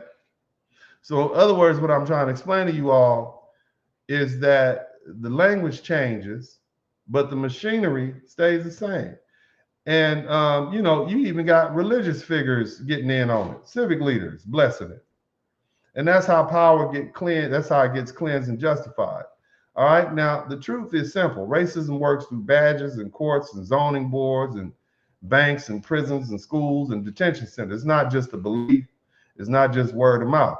And this is where people get uncomfortable, because while many white folk would gladly check overt racism, they still reap the benefit of the quiet racism, the systematic stuff. They call, they'll call out someone who uses the N-word in public and then go back to a job that pays them higher wages for the same work when they're less qualified than a person of color, because that person might be from India or somewhere else. That person gets less money even though they're more qualified. You see, and that's why these business owners want them in the first place. Now, again, the thing we have to understand is, let's talk about the response from Black people, because, and I'm talking about foundational Black American people, what white folk call heritage American. And of course, foundational Black Americans are heritage Americans. But what you see from Black people, or foundational Black people, what you're seeing is being badly misunderstood. Okay? We see the patterns. We recognize the patterns. We're not shocked. We're not reacting emotionally. Matter of fact, I would argue that we're resting. Okay? All the foundational Black American people in the chat room, type "we're resting" in the chat room. Type "we're resting." Okay? And look, there's a reason we're doing that. Many of us have reached the same conclusion that Dr. Francis Cress Welsing reached decades ago. This system is driven by fear and not strength.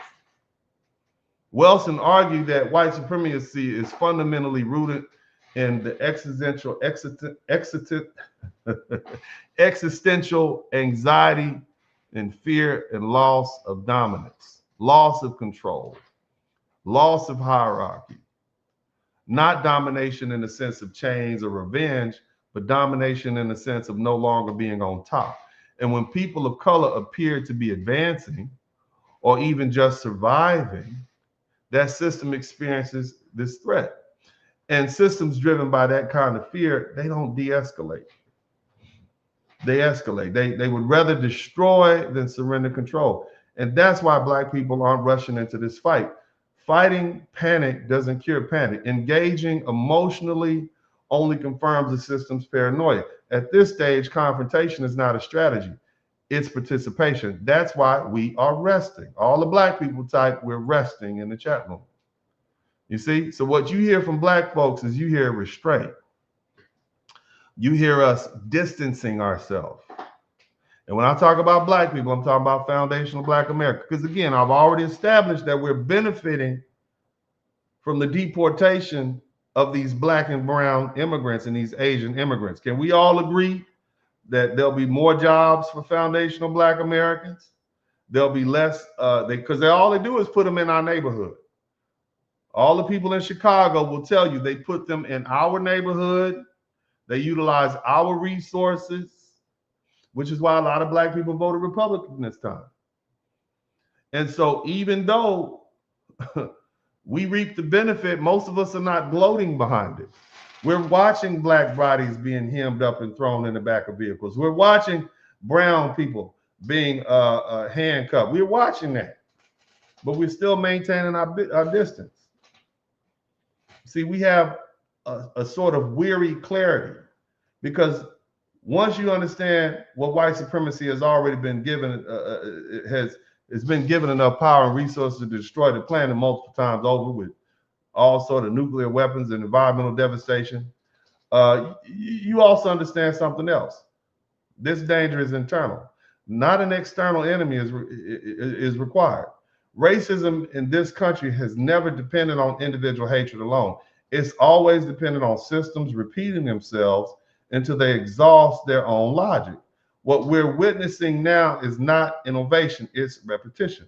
Old scripts, old fear, old overreactions. It happened at the end of Reconstruction, when they had a bunch of so-called uppity Blacks who'd taken over Congress. You had Black people in the White House visiting with the president because they were members of Congress. Black folk, Black business owners. You see what I mean? Many of the HBCUs that were founded or started during that time period. And then after that, you had a backlash.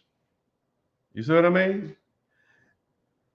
After the brothers came back from World War II, Red Summer, You had a backlash. And so we've seen this. And so we're resting, all my black folks type, we're resting in the chat room. We're resting. It's not apathy. It's a diagnosis. It's recognition that until white society finishes going through what it's going through, there's nothing black people can fix or referee.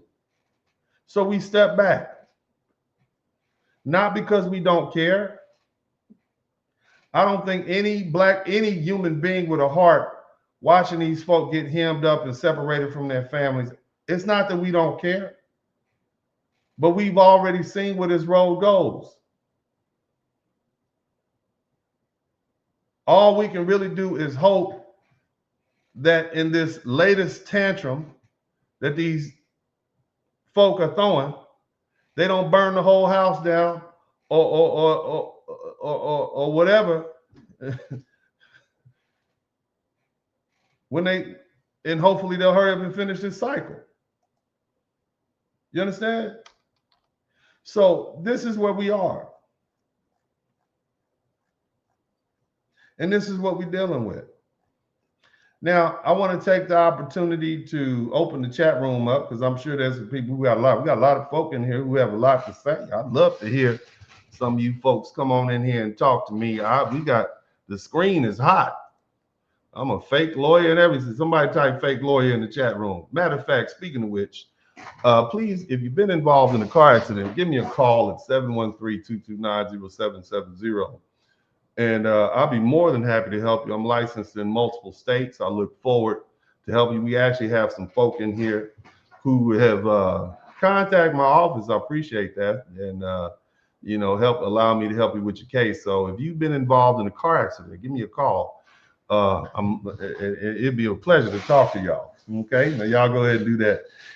In addition, fake lawyer, right? Y'all type fake lawyer in the chat room. Come on in here and talk to me. Y'all act like I'm Rashad Ricky or somebody. Join the conversation. Join the conversation. Matter of fact, I'm a Hall of Fame. Matter of fact, y'all type Hall of Fame lawyer in the chat room. According to Southern University Law Center, you can go to the Southern University Law Center right now.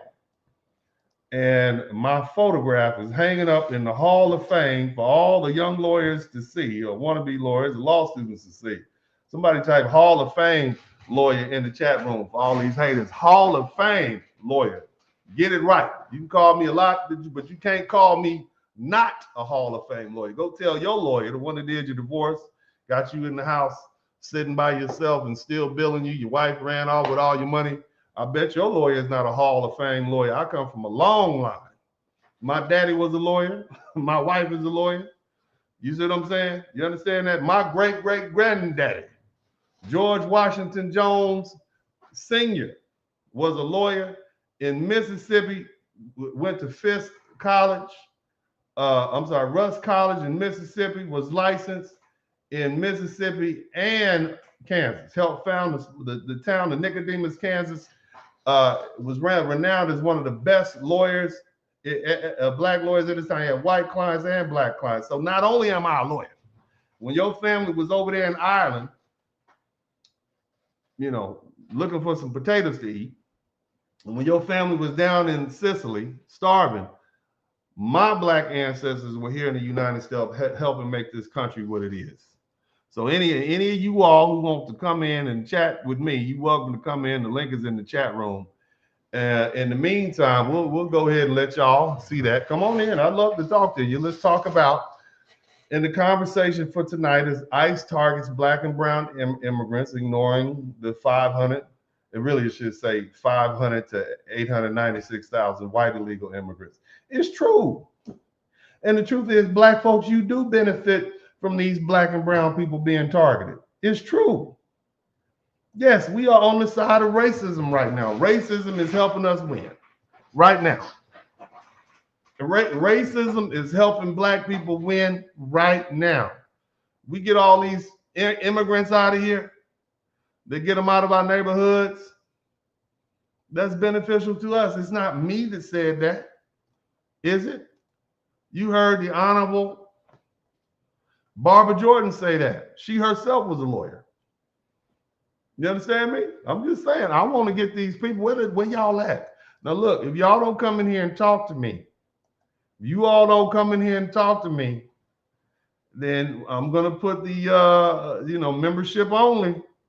All right, all you all in here saying these mean things, you got to come in here and talk. Come tell me where what I'm saying is inaccurate. Come show me where we have these aren't black and brown people being targeted by ICE. Come show me that.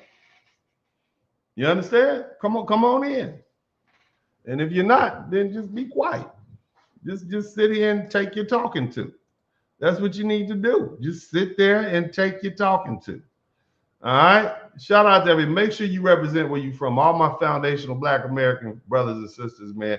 And look, it's some Black immigrants in here. You understand this? You don't want all you people from Ghana. You have a problem with those Nigerians coming to your country. You trying to put them out. All right. Cam up. If you want to come in, you got to cam up. We got to see your faces. You Jamaicans and you other folks from the Caribbean, you have a problem with with the Haitians coming to your country. All you Mexicans, you have a problem with the Hondurans coming to your country. So what's the problem? What issue do you have with Americans sending you home? And why is it the foundational Black Americans have to pick up this racial mantle all the time and run with it? You see, this is my whole point. You understand? Y'all hit the number one. Come on, cam up. If you want to come in, you got to cam up. You got to cam up if you want to come in. You want to have this conversation, and I'm going to let you talk. You want to have this conversation? Come on in, KG. What's going on, sir? How are you today? I'm doing good. How you doing? I'm doing great. What would you like to have? Yeah, I just disagree with you. You're saying he's ignoring white immigrants. That's what you're saying, right? Well, what I'm saying is we do not see the targeting of white immigrant enclaves. What we do see is the targeting of Black and brown immigrant enclaves. Would you disagree with that? Yes. Okay. First of all, he's not. Okay. Matter of fact, I do agree with that. Yes, I agree with that. He's targeting Black and brown people. That's my point. But what the point is, most of the people that came over here are Black and brown. So this is not a race issue where he's like, oh, those are Black and brown people, let's go target them. Most of the people that came in here to this country over the last 4 years when Joe Biden was in office were Black and brown. So it only makes sense that Black and brown people are the ones being the focal point of the deportations. Okay, so do you know how many Black and brown people they estimated came to, and it was also Asian, so let's be fair. Do you know how many people they say came up during the Biden administration? Some say 10, some say 20 million. I think the estimate, I'm gonna say 15 million, just to play the safe. Okay, I think the estimates are 2 million came, and there's a total of 14 million. Do you have any reason to disagree with that? No. Okay. So again, my question is, well, it's not even a question. My statement is that as I look at ICE and I look at the videos and I look at the stats and I look at the numbers, it is patently obvious to me that the enforcement of the immigration laws on the books, the enforcement is targeting Black and brown immigrants. Now you agree with that, right? I agree with it, but it's like, okay. Of course there's. Go ahead. Finish. Okay. So you agree with the premise. What you're saying is that, and a better argument that you would have had was if they said, well, no, I agree with what you're saying, but he's basically putting the medicine, he's putting the cure on the cut. That's what you're saying. I'm not going to put it on. No, that's not what I'm saying either. What I'm saying is everybody illegal is getting targeted.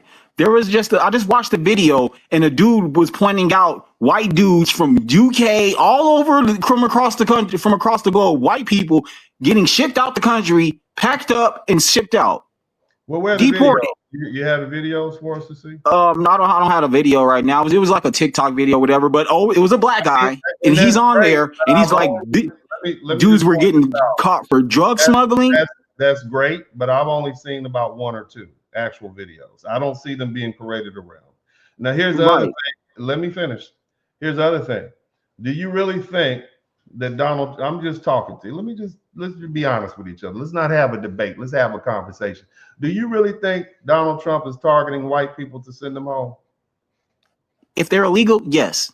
Okay, so you think that Donald Trump and his administration, who openly said that we're going to allow South African Afrikanese or Afrikaans come to this country as refugees, you think that they don't want white people coming to this country? That's what you're saying? Maybe I should ask. No, I'm not saying that. I'm not saying they don't want black and brown people coming here either. Mm-hmm. There is no special preference of Donald Trump. And look, man, I'm trying to let you get out your ideas. Yeah. I don't think there's anybody in this chat room or anybody who is going to look at this video that is you're going to convince that it's not targeting black and brown people. Now, what you it's a whole bunch of. No, brother. What you're saying sounds good. And it sounds like, oh, well, Dennis, they're just targeting all these people that came up. And I'm telling you, brother, it's obvious that they're targeting black and brown people. And this country has a historical precedent for that. Now, that's just the optics. You have Democrat-ran cities where they're refusing to operate with ICE. And then when ICE goes and pick them up, now all of a sudden they're targeting black and brown people. No. Are they targeting them, or are they just enforcing the law? Okay. Why aren't they going to these enclaves? Because I got an enclave of Europeans right around the corner from my house that are immigrants. And they're illegal immigrants? Is what you're telling me? They are clearly immigrants. Are they illegal immigrants? It doesn't matter if you're legal or illegal. Have you not seen? Did you not? Let me put these videos back up for you, sir. But this is America is a country of laws. How doesn't it matter if you're here illegally? Let's take a look at this. Okay, I'm gonna pull up a video too. Where we at? Where what? Where are we at? Where are we at? Yeah. Is he illegal? Sir, is he illegal? Is he illegal? I can't see nobody. I see a police officer. See the side of this brother's head right here. Is he illegal? Okay, yeah, it's kind of blended in with the car. Okay. So what about him? No. What do you know about this person right here? I don't know nothing about him. I don't know him. All right. And what do you think this ICE officer knows about this person? I don't think he knows anything. They don't know anything. But what do we know? What can we confirm from looking at this person's phenotype? Huh? It looks like ICE agents left him hurt and hospitalized. Carrying out his duties as an ICE officer. Carrying out his duty as an ICE officer. And what about this person right here? What do you think he is? What does he look like to you? He looks black. He looks black. And what else? Is he legal or illegal? I don't know him. Okay, so you don't know him. Do you think the ICE officers who beat him up and threw him in the back of the truck know him? Where U.S. citizen left hurt and hospitalized after ICE agent detained him. You're cheating now. You're reading. No, I'm not. I was just reading the headline because I'm not. I said you're reading. Let's get you another one. Let's go ahead and get you another one in here. Where's the proof of him getting detained? Do you have a video of him getting beat up? Because I'm not believing nothing that these people say. I played it earlier. I can show it again if you don't believe it. Oh, yeah, please. Let me see the ICE officers beating him up. You want to see the ICE officers beating him up? Somebody type 1993 Jordans in the chat room. Let's take a look at that. Hold on, let me I'm gonna go to my big screen so I can see it. 'Cause I'm on my phone right now. All right, did you see that, sir? Hold on, give me a second. I'm gonna go to your page right now. There you go. Looking at that. You see that? Hold on, give me a second. I'm gonna go to your page. I'm showing you beating them up, sir. You wanted to see him beat them up. Hold on, just give me a second. I can't see the video. Give me a second. Okay, well, let's go on back to some more people since we've proved that. They're not beating him up. They are not beating him up. And plus, you don't even know what he did to even receive that kind of encounter. Yeah, and that's my point, sir. You got feedback coming in. You got feedback coming in. You got to turn your phone off. Sir, you got to turn your phone off, sir. You got feedback coming in. Let's move on. My bad, I had it playing in the background. Let's move on to the next one. Anybody else who wants to come in, feel free to come in. Okay? Feel free to. I want to hear what you have to say, because my whole point is this: they are targeting people who are black and brown. Hey,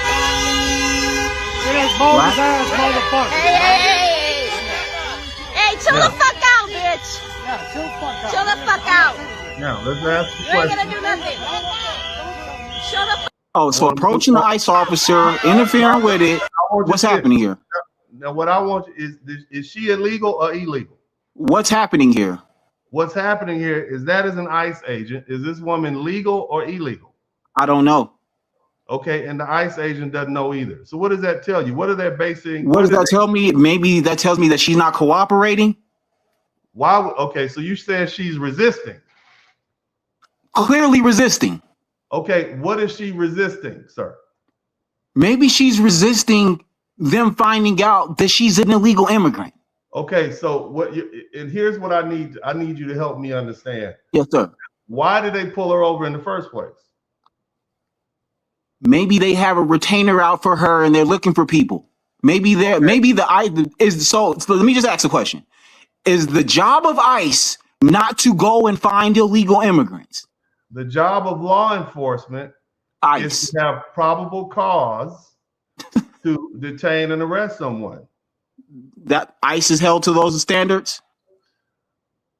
The job of law enforcement, which ICE falls under the scheme of law enforcement, is to arrest and detain people once they have probable cause. Now, so ICE operate under the same laws as local police?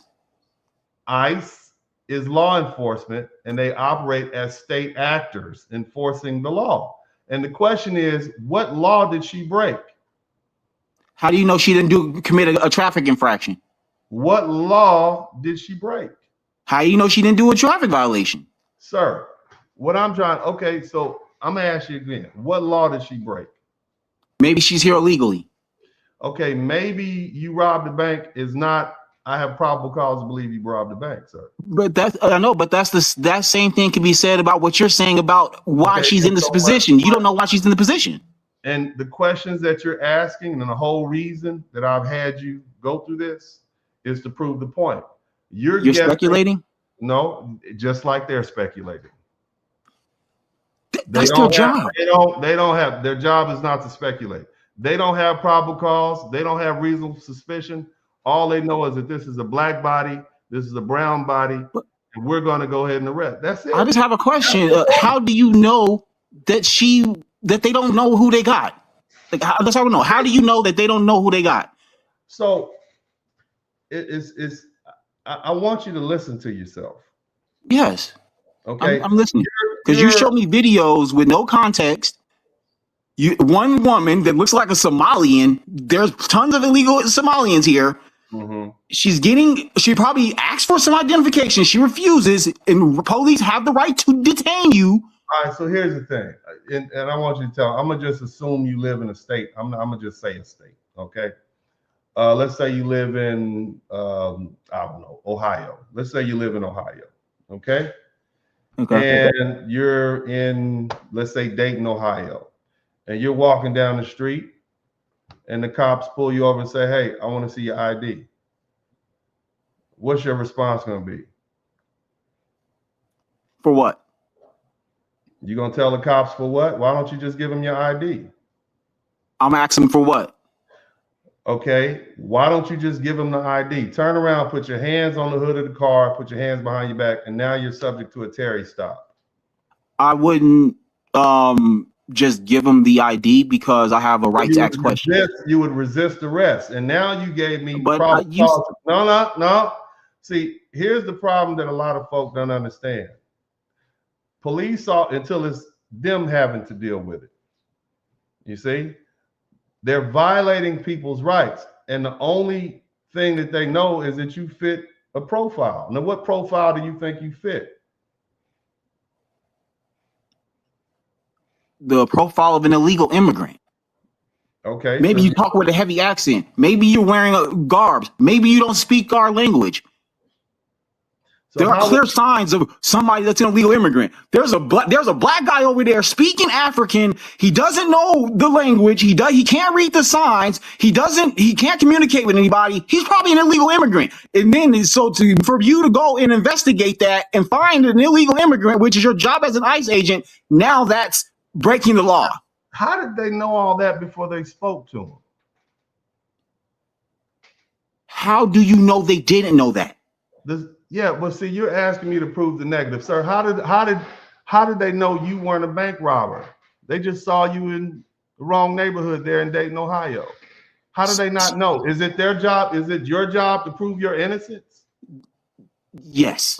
If they pull you over, hold on, wait. Let me ask you. You just said they pulled me over and said we want your ID. Now you're saying that they asked me for a bank robbery. I'm saying you're walking down the street, you're minding your business. It's happened to me before. Police have pulled me over. We got somebody. You look like somebody that's a fit this profile. Let me get your ID. We need to run some checks on you. Okay. So what I'm saying is you had rights, right? And the only thing, and what was the reason that they said that you fit the profile? They were looking for somebody in the area that fit the description that I was matched. What was the description, sir? The clothes that I had on. Okay, it was the clothes. What they didn't. Yes, use. That's the thing. The car officer told me. They didn't indicate. No, he didn't. It was a white cop too. He didn't say there was a black guy I'm looking for. No. Were they looking for a white man of your height, age, and build? Obviously not. If I fit the description. Yeah, and that's the thing I'm trying to explain to you, brother. You are in here, you're trying to prove something. You're trying to say this is not racially motivated. And I'm telling you that no, you can't cut me off. And I'm trying to show you, explain to you, yes, it is. And that's fine. As long as we deal with the reality of it. See, you're trying to convince me of something. You're trying to convince all these people that the obvious is not true. You're basically trying to, no. You're trying to convince us that water is not wet. Okay, stop it. Because see, we're not going to be delusional anymore. We're not going to pretend as though what we see with our own eyes is not happening. Clearly, we don't see white enclaves, Europeans. There's plenty of them up there in New York. There's plenty of them in Miami. You want to find some illegal Russians? Go right down there to Miami. There are plenty of them right down the strip. We clearly see what's happening. What we're not going to do is be delusional about the fact that they're targeting black and brown and Asian people. That's just the reality. And as long as we accept that reality, okay, fine. We just have to reap the benefit and I guess, look in the other direction. I can't sit here. I mean, if you maybe you're one of those people who don't think racism exists in this world. You think racism is made up? Is that what you think? I think racism don't stop me from doing nothing. Do you think racism exists in the world? Of course it exists. Okay, well that's there are black people that are racist. Huh? I know tons of black people that are racist. Okay, well, I know black people who are bigoted. I know black people who are prejudiced. Racism, depending on the definition that you use, depends on. It's basically it has a lot to do with systematic racism. I know some bigots that'll call you the N-word. They got Confederate pickup trucks and they got tattoos on their arm. But if you got a flat tire on the side of the road, they'll come help you out, irrespective of your color. I got some racist folk that I deal with. I mean, my God, we have some of the best conversations in polite company. You understand? So what I'm trying to explain to you is there's a difference between racism and bigotry. What we're dealing with right now is racism. Racism is system-wide. You got it. If you don't interrupt. Racism is system-wide. Okay, bigotry and prejudice is up close and personal. When you prejudge people, when you think you're better than people. I do know black people who are prejudiced and bigoted, but in order to be racist, you actually have to be able to run the system.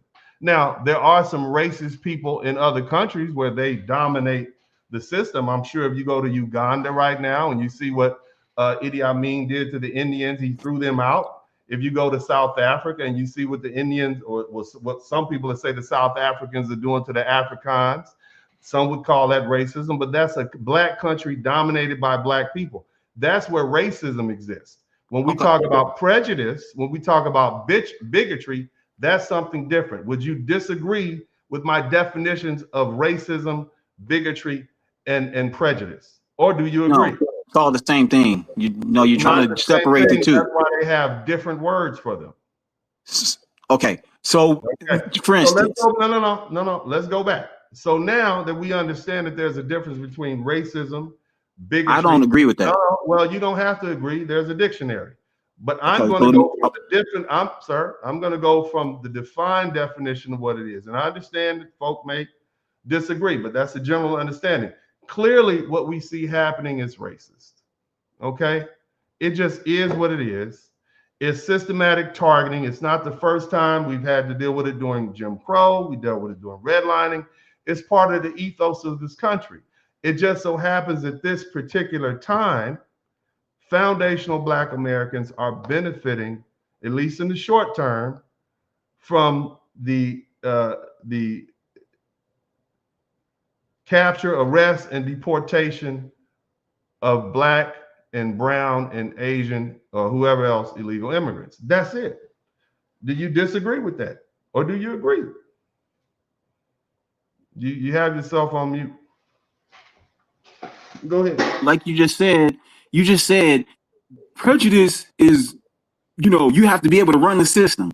We just seen. That's not what I said. I said prejudice is up close, is person's own personal feelings and how they feel. That's prejudice. You can be prejudiced and be powerless and not have the ability to run a system. Okay. Prejudice basically is the word. It's prejudging someone. Bigotry is I think I'm better than you, for lack of a better word. You understand what I'm saying? Racism denotes system-wide. Okay. Who may not even be prejudiced, who may not even be bigoted, but they why you keep hitting your head, man? Because you're making these arguments and they don't make sense. I'm from Chicago originally. I'm about to tell you. They may not make sense to you, but I can tell you why it don't make sense. These are the commonly understood definitions of these words. I just looked up the definition of it right now. Okay, this is not something that we're making up. Okay, these are the working. I should not have to educate you and debate with you at the same time. I'm literally reading the words right now out the dictionary. They say the same thing.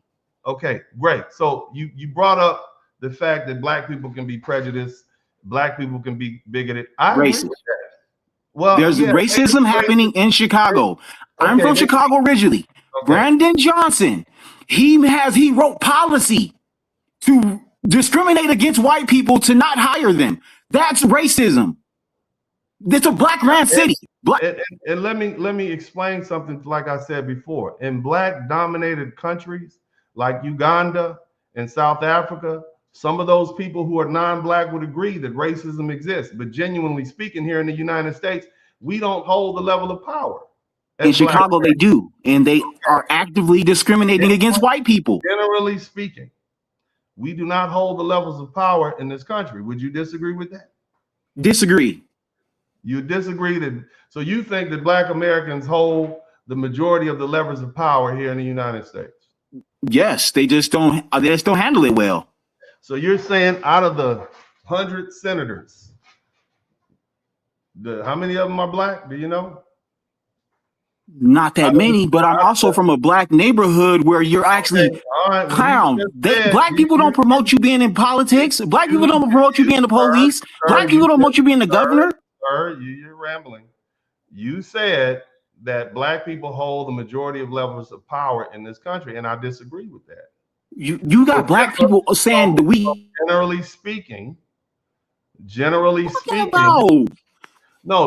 speaking, we do not hold the levers of power in this country. And so because of that, it's impossible for us to be racist. We could be bigoted, we could be prejudiced, right? And there's a difference between those two terms, and that's why they have different words. Okay, and look, you got to calm down. I get you're trying to prove a point. You got some strongly held beliefs. That's great. My whole point was very narrow and very simple. Are these ICE, DHS raids, are they targeted against Black people brown people, Asian, and otherwise people of color. And I think you agree with, yes, it is, right? With the caveat, well, earlier you said, well, but the problem is, Dennis, they let all these black and brown people into the United States, and that's why they're being targeted. Isn't that what you said when we first started 15 minutes ago? Yeah. So they're not targeting black and brown people. They're targeting illegal immigrants. Yeah, but you agree, but there's illegal European immigrants too. We don't see them. They're getting deported. They are not getting deported in the numbers that these folk are getting deported. That's what I'm saying. Hold on, no. When have we said Trump got on the news and said we're going to eliminate TPS for people from Ukraine? When did he say from that? Where? From Ukraine. You mean the war-torn country that we just helped fight a war? You don't think that Haiti's bad right now? Huh? Haiti is bad on their own. You don't. Okay, so because it's how a they difference. Got that. Okay, but hold on. So the question is, temporary protected status extends to people who are from places that are horrible. Do you agree? You think what is worse, Somalia or Ukraine? Somalia. Okay, and he what? What did he do to TPS status of the people from Somalia? He revoked it. Yes, so and we all know why he did that. Why is that? Because they're committing fraud in the mass. They're online telling about they were here to. Here's the thing: you can find a reason. I'm gonna bring you back in. Okay, you can find a reason if you're looking for one. There are people from Ukraine right now. Have you not heard of the mafia, the Russian mafia? Those Ukraine. Have you not heard of that? You know all the crimes they commit. Huh? Yes, and I just seen a woman. So we're not. Let me finish. Okay, I'll bring you in. I'll bring you out. I'm trying to tell you, man. I'm gonna let you speak. You've been speaking a long time. I'm gonna let you talk. Okay, I'm gonna let you talk. All right, because there's a lot of people out there that have the same opinions you have. I'm just trying to make a small point, and for the most part, you agree. You said what I thought you said, and you said, "Hey, we're targeting these people because this is who's here," and I'm okay with that. All right, that's a great argument, and I can respect that. Okay, but the fact is, the whole point is we are targeting black and brown people, and I want the black people to know that it benefits us to have these folks sent home, and I'm okay. You can say, hey, this is heartless, this is whatever, but it is what it is. We don't deal with delusion on this page. Send them home. They don't like us anyway. You understand what I'm saying?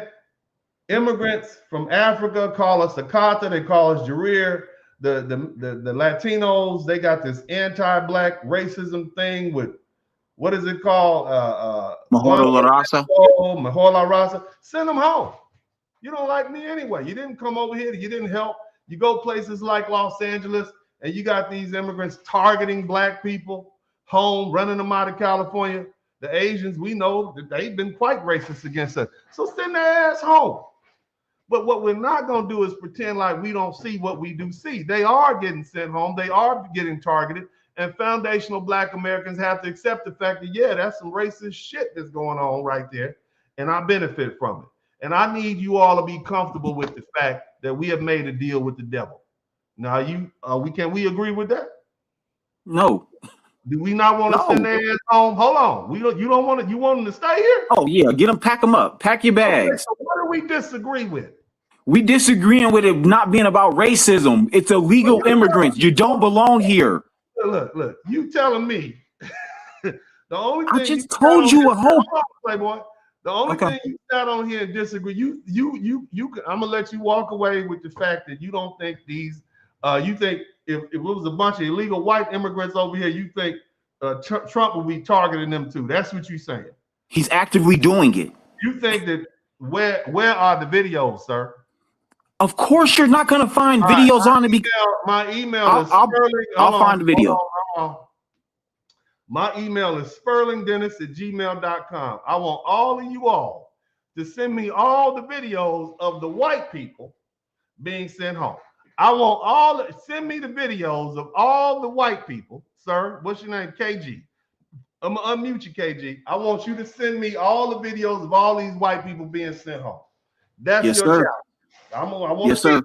All I'm right. gonna email you. I'm waiting. I'm gonna wait. Okay, I got you. I'm gonna email you and I'm gonna send it to you because they just did another big sting. Don't send me one goddamn video. No, I'm gonna send you articles. I want articles. I want videos. I want white people being hemmed up. I want to see little white feet being on face down on the ground with handcuffs on the back, knees on the back of their neck. I want to see blonde hair, blue eyes, and I'll send you the number of statistics. I want to see it, and I want everybody else in the chat room to in order to prove. And if you can show me as many videos of white people being arrested by ICE and put in handcuffs and sent home, I will say this guy was right. KG, formerly from Chicago, was right. Trump is targeting white people. Trump just deported a lady for he's sending as many white people home as he's sending black and brown people. I challenge you to see. I want to see it. He just, like I said, he just deported a white lady for calling some lady out. One white lady, one white lady, KG. Sent her out over a petty crime. Deported her ass. People, I want to see them. It's not racism. No, sir. I want to see them and their little dogs. Everybody going home. I want to see it. Yep. Back to Canada. Take your ass back to Ukraine. I got you. That's what I want to see. I'm finding the video right now, and I'm gonna send you articles. I'm gonna send you the number of white people that's been deported, and I'm gonna send you videos. I need all of it. I'm gonna give you all the evidence. I know you on your lawyer tip. I'm gonna give you all of it. Now, but I do like you though. I love what you do. You are an excellent black man. You are black excellence. I will give you that. I love your page. I love what you do, but I just don't subscribe to the whole victim mentality thing. You know what I mean? I don't believe in white supremacy because I'm happy they're sending their black asses home. Like I just don't believe in white supremacy. Bro, this is the thing. I'm happy they sending their ass home. Did you not? Let me let you hear because maybe you wasn't here earlier. Let me go back to you. See, you running my blood pressure up. Let me get your ass. No, I love what you do on your page though. The Democrats opened the borders in 1965, but she was a Democrat. That's Barbara Jordan. You know what she said? You know what Honorable Barbara Jordan said? What'd she say? She said, "Send their ass home." And you know who didn't and who commissioned this study she did on immigrants? What president commissioned it? Probably fucking what's his name? I'm having a fucking blank right now. The motherfucker who signed the Civil Rights Act, whatever his name is. What's his name? I'm having a blank right now. I'm sorry. Well, you're referring to Lyndon Baines Johnson, who's from Texas. That's who you're referring to. Yeah, I think so. But they were good friends, actually. But he didn't sign it. It was somebody closer to age. It was Bill Clinton. So Bill Clinton commissioned a report asking Barbara Jordan to determine whether or not having both illegal immigrants and legal immigrants come to this country was a good thing. And guess what she determined? Pack your bags. Well, I'm gonna let you hear it because I don't think you heard what she said. Listen to this. Is immigration good? You said victim. Somebody type victim mentality in the chat room. Somebody type victim mentality in the chat room. For the average American worker. The Democrats expected her to say yes. But Barbara was honest. She looked at the numbers and she saw the truth. She released a report that shocked Washington. She concluded that low-skilled immigration was directly hurting the most vulnerable Americans, specifically black men without college degrees. You see that? That's what she I can see that. Okay, so is it a victim mentality? I have one question. No. Well, I'm gonna ask you a question. No, it's not victim mentality. Okay, what's the difference between her pointing out the fact that these immigrants hurt black men without education? And I mean, why is it not a victim mentality? I guess. I mean, according to your logic, she's racist because she was. You know what I mean? Like, she's racist because she don't want the black and brown people here. You saying that the Honorable Senator Barbara Jordan, looking at the numbers, analyzing the numbers, and determining that the influx of both legal and illegal immigrants harms black men, makes her racist? Trump said that same thing. Yeah, that's my point. So exactly. So if he has the same motivations that she has for getting the illegals out the country, how is it racist? If it's just not good for the black people of America. No. The point is that who's being targeted, because there are also illegal and legal white immigrants in this country, and I don't see them. But you're going to send me hundreds of videos, or dozens. Not hundreds, maybe tens. You're going to send me 10. Okay, you're going to do something now, because everybody knows your name.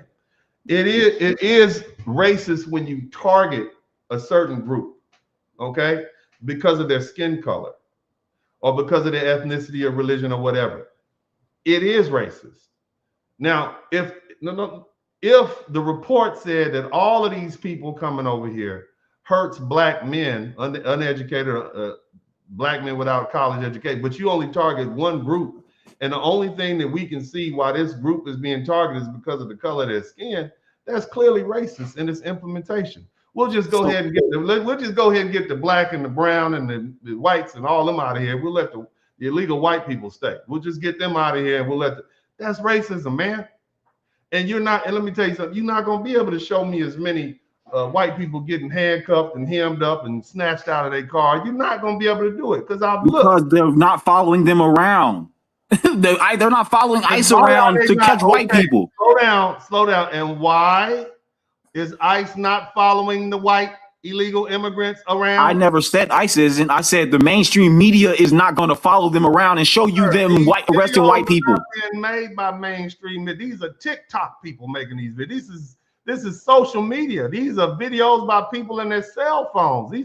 What do you mean? You telling me? No, you telling me that if we saw a bunch of fine, I know you probably like some blonde haired, blue eyed, fine white woman. I ain't mad at you, brother. I'm just messing with you. I do, especially them cowgirls. I'll be at them rodeos. I ain't gonna lie, man. They're gonna follow you. But no, what I'm saying is, you don't think if they were hemming up white folk and sending them home like that, you don't think that'll be all over TikTok? That'll be new. We're victims too. Look at us. You don't think that'll be all over TikTok? Nope. And bro, it's not there. Nope. Okay, but bottom line is you have the challenge, KG. I'm gonna send you some stuff. I'm gonna get on it right now. I want to see how many videos are you gonna send us, KG? I'm gonna try to get you like 10. KG is go ahead, finish. I'm trying to think of that lawyer term that you got. The 10 present. What do you say when you present evidence? Exhibits. Yeah, I'm gonna give you 10 exhibits. I'm gonna make a show out of it. Look at all these white folk getting their ass sent home. I'm gonna put it out, but send it. Okay. I don't see it. I got you. Let me say this, and then I'm gonna let you go. And anybody else who wants to come in, I appreciate you too. I've seen 2 in the past 2 years. I've seen 2 white folk get sent home. One was in Canada. He was a dude, and he was living down in Miami. And one white woman, her parents moved her over here when she was a little kid. She didn't know she was foreign. She didn't even know she was from Canada. That's it. I don't see him. And so now after what is this, a year of this ICE enforcement, I have to come to the conclusion that ICE is targeting black and brown people, and they're ignoring the 500 to 800,000 illegally born European/white folks. That's what I have to conclude. It's not a hard thing to make when you're looking at the evidence. Show me that I'm wrong. I want to be wrong. I want you to be able to say, see, I told your ass, Dennis, that Trump is not a bad person. I'm not saying Trump is bad. I'm just saying I want to see it. I'm going to send it to you. I promise you. I'm going to send it to your email. What was the email again?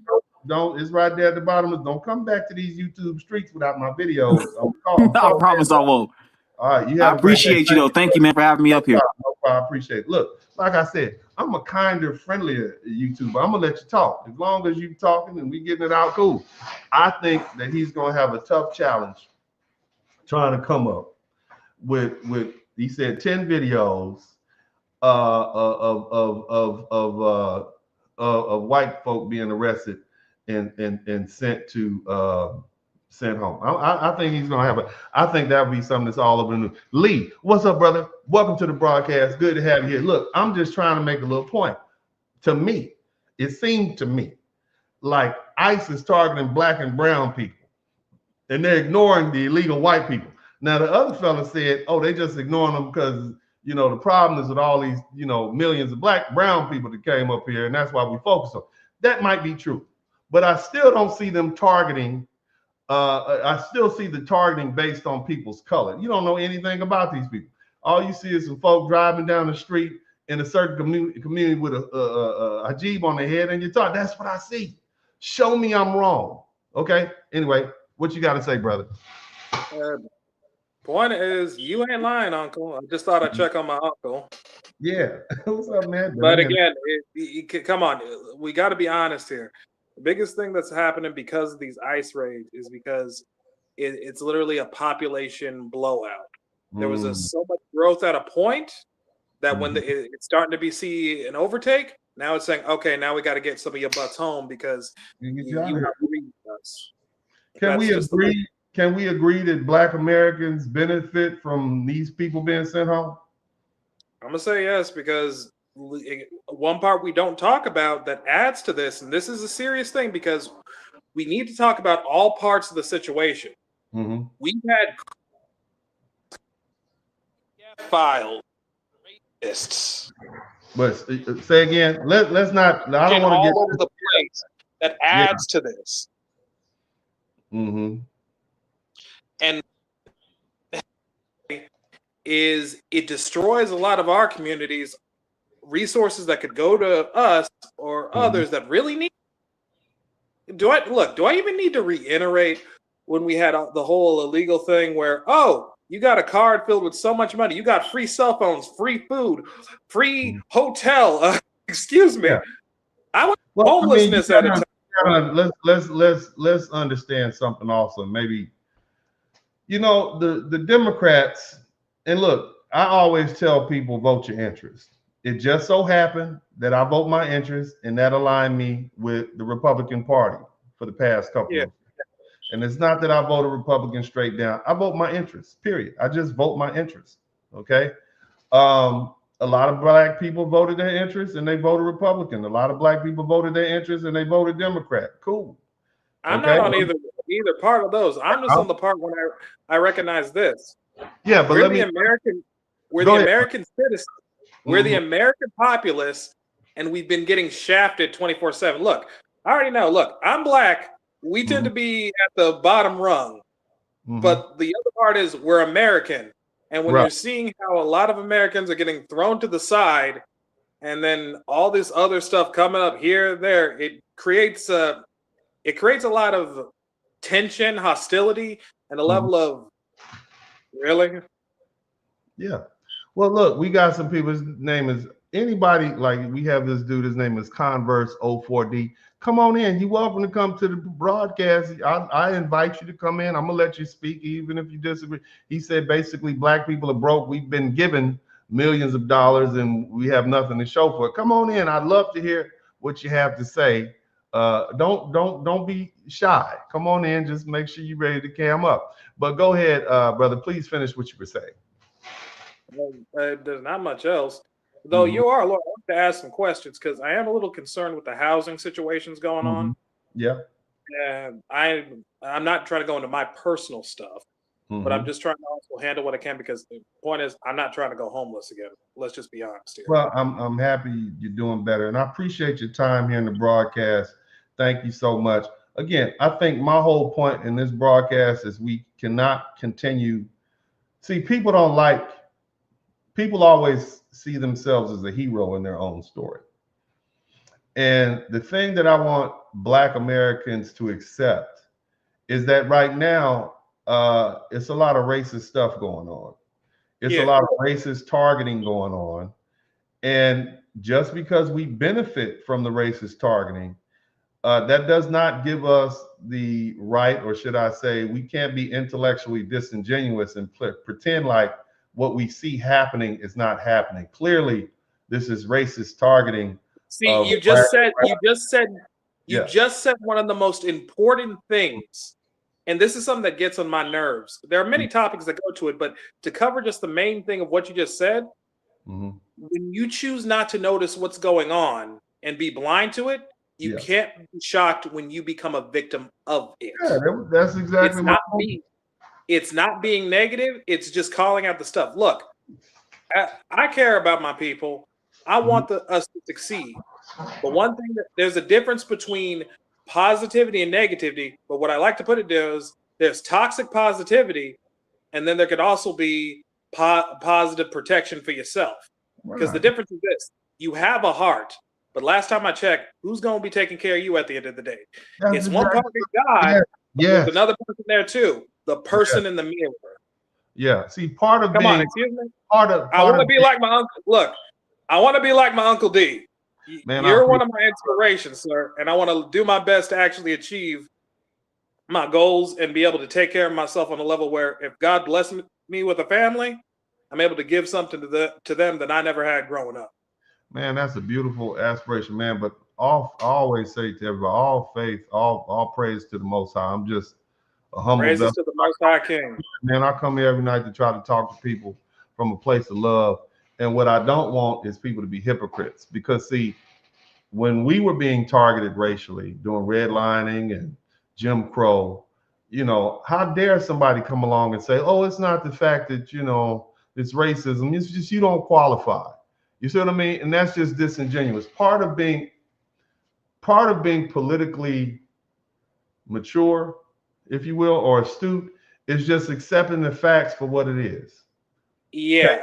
Let me just say this: us stealing Venezuela's oil is beneficial to the American public. That's clear. Let's just accept the fact that if we get a bunch of low-cost free oil that's perfect for our refineries, and we get flooded with cheap oil, that's benefit for the majority of the gas goes down a couple of bucks. That's great for us. Yeah, we still from some other country, or if you want to call it that, or getting it cheap. Oh well, it is what it is. Welcome to the other thing I find stupid personally. Look, I ain't trying to be mean here to a lot of my people, but I got a question. You're saying free this guy, but last time I checked, how much crap has he done in his country to his own people to make it where when he gets taken down, you got people cheering in the streets, happy? So I got to ask a question. Would you rather, so do you actually want a narco wrist? You want a narco running about, putting people on the stake just because the guy you don't like in office is active? Yeah, and that's it. Let's just accept reality for what it is. Shout out to Lee. Thank you so much. If you want to come in, make sure you cam up. You got to cam up if you want to come in. I got to make sure we don't have trolls and stuff like that. So cam up. I'd love to talk to you. Thank you all. And look, you don't have to agree with me. Okay. The people can hear and they can make a determination for themselves. My whole point is that, yes, we have some policy on the books that said people who are legal should be deported. But what I see is the disproportionate targeting of Black and brown people. Now, that one fella came in there and said, well, you know, I agree, it is disproportionate because there's a lot of Black and brown people who came up here during Biden's administration. And that's a valid point. I would agree with that. But my thing is, I still don't see many illegal white people or immigrant white people being targeted. That's it. Now, you can say what you want to say, but until you can show me these 10 videos proving otherwise, and that'll be a good start, you're not gonna, the audience is gonna look at it and say, man, you're just full of stuff.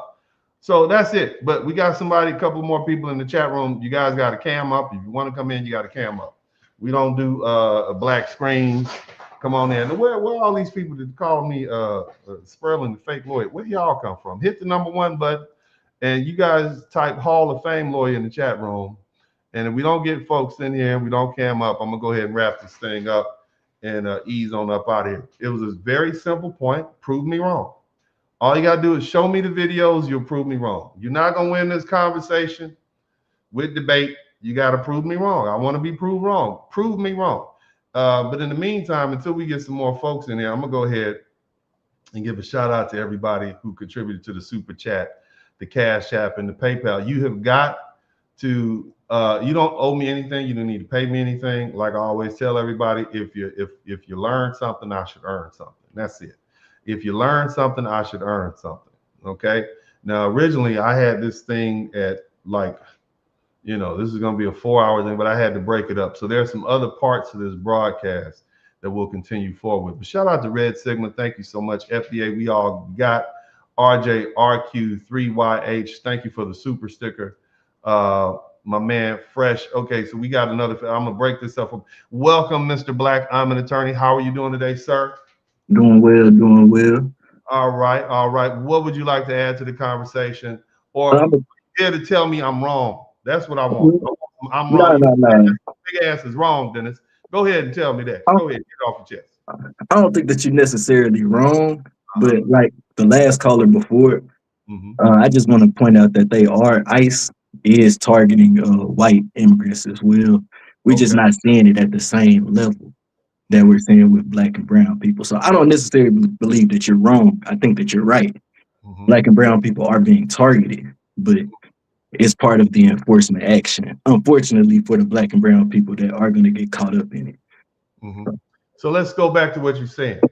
You said two things I keyed in on. We're not seeing it.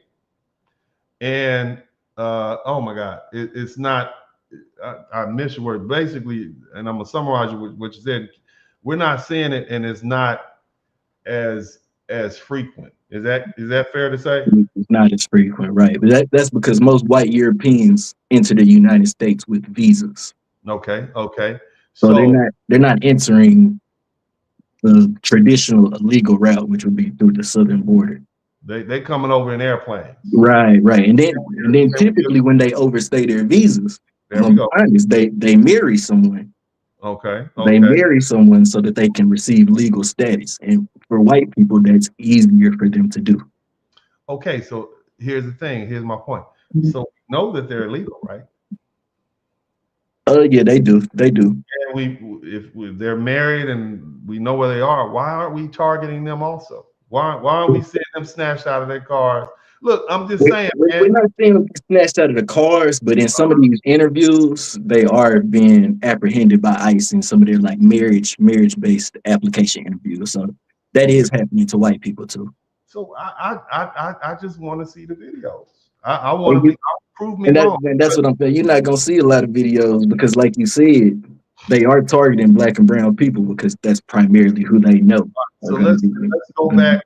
Let's go back to, and you're a lawyer, and I know bringing somebody's past actions in will typically be objected to, because they say prior bad acts are not admissible, right?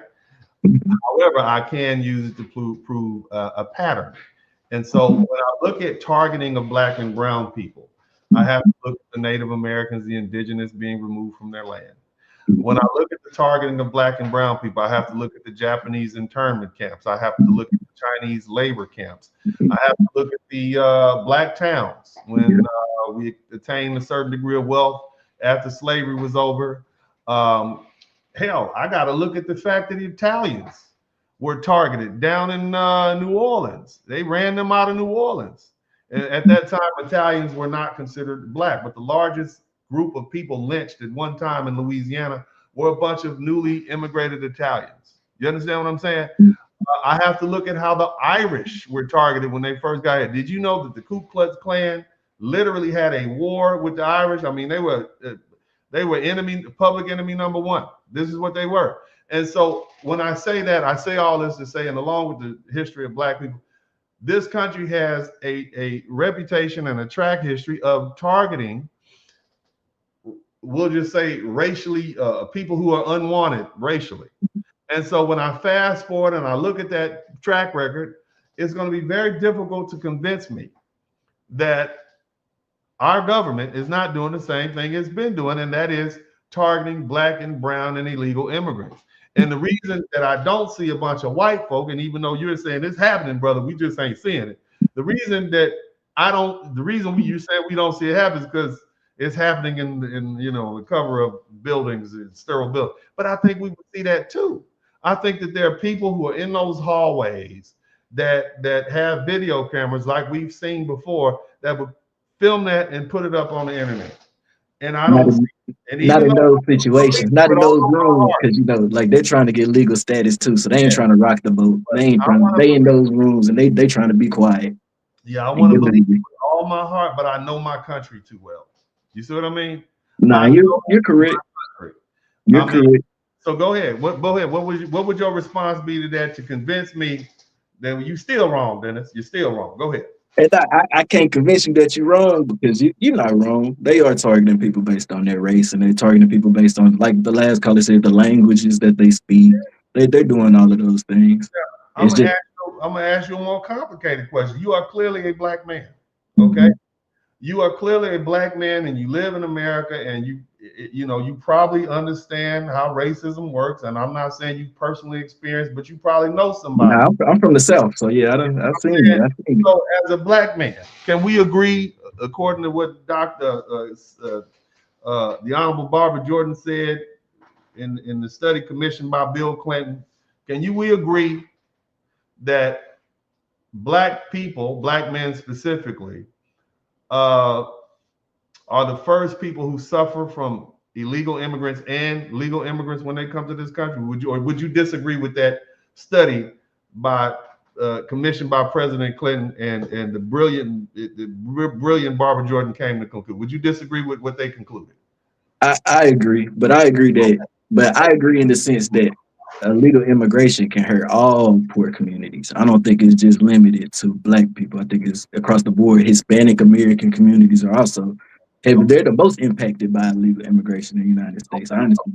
Well, that study is from 1994. But the bottom line is, can we also agree that having these black and brown and Hispanic and Asian immigrants and illegal immigrants being deported benefits black people? It can, in a sense. I'm gonna get a yes or no, and you can qualify with something else. If we as a community pick up the slack for the people that are being removed from the country, and that's doing these back of house restaurant jobs, home maintenance, cleaning homes, if we get back into those things, because I think that's where illegal immigration has filled in for black people. Because I know a couple of generations ago in my family, like women were mammies, like that's what they did. They cleaned white people's homes, and that's what we see from a lot of the illegal immigrants. The menial employment that they take up, if we pick that up, so we go out there and start making $20. And I think, hold on, brother. Go ahead. So my whole point is this: that's not the only place we benefit. See, if you get rid of the illegal immigrants that are living in black communities, do you think the rent is going to go up or go down? The rent's going to go down. Is that a benefit to us? Less housing costs? Of course. If you have a decrease in demand for gas and food, do you think the price is going to go up or down? Oh, I lost it, brother. Okay. See if you can come back in a minute. I'm going to let him try to come back in.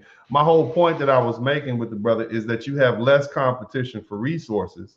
And so because you have less competition for resources, the demand for the resources goes down. So the manufacturers that have to decrease the price. That's my whole point. So black people, as much as we hate racism and bigotry, we have to accept the fact that we benefit from the racist targeting of these illegal immigrants and the legal immigrants. You know, we don't even benefit from any of these folk coming over here. I've said this before, I'll say it again. The United States of America was better when it was a black in a white country. We had the same heritage. And I'm not saying we got along. I'm not saying that. But I'm saying that white Americans and black Americans had an understanding. Okay? We dealt with racial issues, but we still came together. We spoke the same language. We worshiped the same God. And I know there's always been people from all other religions. And I'm not saying America's supposed to be Christian. I'm not saying any of that. I'm saying we spoke the same language. We shared a similar culture. We played the same game, the same sport. I'm just saying that. You don't have to like what I'm saying. But if we can go back to 1965 before the Hart-Celler Act, right? When black people had made all this progress and we were doing well and we were forcing the United States to live up to its better angels, we were on our way to something more positive. And then you had all these illegal immigrants come in the door. And I understand why it happened. They had to dilute the power of, black Americans. And some of you all are young. You may not know what the civil rights movement did, but it literally turned society upside down. And so you had white folk who were now forced to undo hundreds of years of culture and social structure, and a lot of people were upset. So what did they do? They started bringing immigrants in to try to replace us, the Mexicans, the Asians, the Africans. But before 1965, you had about 50,000 Africans in this country. The Hispanic population, which was down to like less than 1 million. They had something called Operation Wetback, which took place between the 20s and 30s. They literally pushed Mexicans back down to Mexico, even Mexicans born in the United States. Look it up. Your grandparents will tell you about it. The Asian population was infinitesimal, you see. But when they opened the door and they started letting all these immigrants in, then the culture got diluted. Things got different. Okay, I'm just saying. And so immigration in general has not helped overall. It has not helped black folks or white Americans. And I'm talking about heritage white Americans. I'm talking about the white Americans who can trace their history back for centuries. Okay, I'm just pointing that out. And so now, hey, people say immigration is great. It might be great, but you got to put a hold on it. And that's why the Honorable Barbara Jordan said we need to limit it down. Even legal immigration needs to be limited down to about 1/3 of what it is. And that was back in 1994. And here we are. Who else wants to come in here and tell me I'm wrong? I would love for you all to come in here and tell me that I'm wrong. And I'd like to hear some folk come in and tell me, hey, you know what? You're wrong. You've been wrong. And, and I think that I'm not. But let's get back to reading these broadcasts. The link is in the chat room if anybody wants to come in here and tell me I'm wrong. I'd love to hear it. Shout out to Fresh, always got 15 super chats. Maybe we get to 16, but you don't owe me anything. If you didn't learn something, I don't earn anything. That's how that works. Let's see. Fresh, always, ×2. Thank you again. Bobby Williams, 7816. Hey, I appreciate all you're doing. Thank you. Hosey B, Hosey Bay winning 6111. Thank you. I get high and watch ice. Oh, you wrong for that. Blue Baggins 5629. Thank you for the $4.99 super sticker. And he said, if you don't, he said, shout out to Blue Baggins 5629. Don't if they would just cooperate, this wouldn't happen to them. Somebody type work harder in the chat room. No, they told us to just work harder. So I'm going to give them the same advice. All they need to do is just comply and not run. Faquan, he said, $2 super sticker. Thank you so much. Foundational Black American Indians. Okay, that's a hard one to pronounce. Volo Television and also Yaya's Kids. Thank you so much for the $20 super sticker. Wally next door. Hey, been intellectually dishonest or he dumb? Yeah, I mean, people come in and want to prove their point. People want to win. I don't want to win. Okay, I just want to be right. All right, I just want to be right. And if you can come in here and show me where I'm wrong, I'll accept that. But until you actually show me the proof of all of these white folk being targeted by ICE, I don't believe you, especially considering the rhetoric coming from the White House. And again, if you voted for Trump, cool, whatever. Just understand what's being said is not something we can ignore. The man specifically said, some things that tend to make us believe that he wants us to be a white country. I mean, look at the people he's surrounded by, Just think about that. Listen to some of the things that people who are saying. I mean, are we going to be ignoring that? And GCLA said, dude is what Tariq Nasheed calls a time waster. He brings confusion, conflation, and disingenuous statements to the discourse. He knows what he's doing. Yeah, but, the thing is, if you talk to people long enough and you let them speak long enough, at some point they'll, let you know who they are. And I'm not here to necessarily prove people wrong.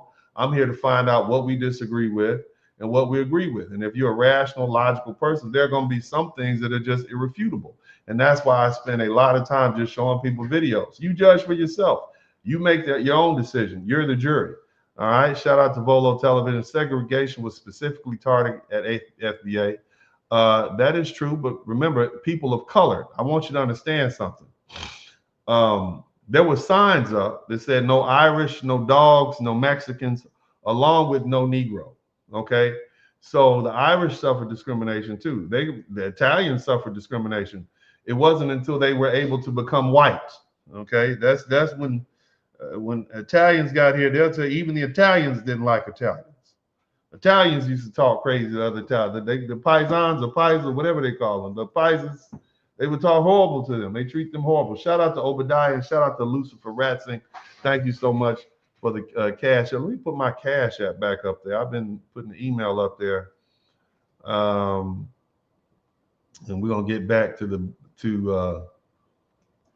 what we're doing here. But let me finish reading this. So yeah, it wasn't just Black Americans that were segregated. It was also other people of color, quote unquote. No Indians.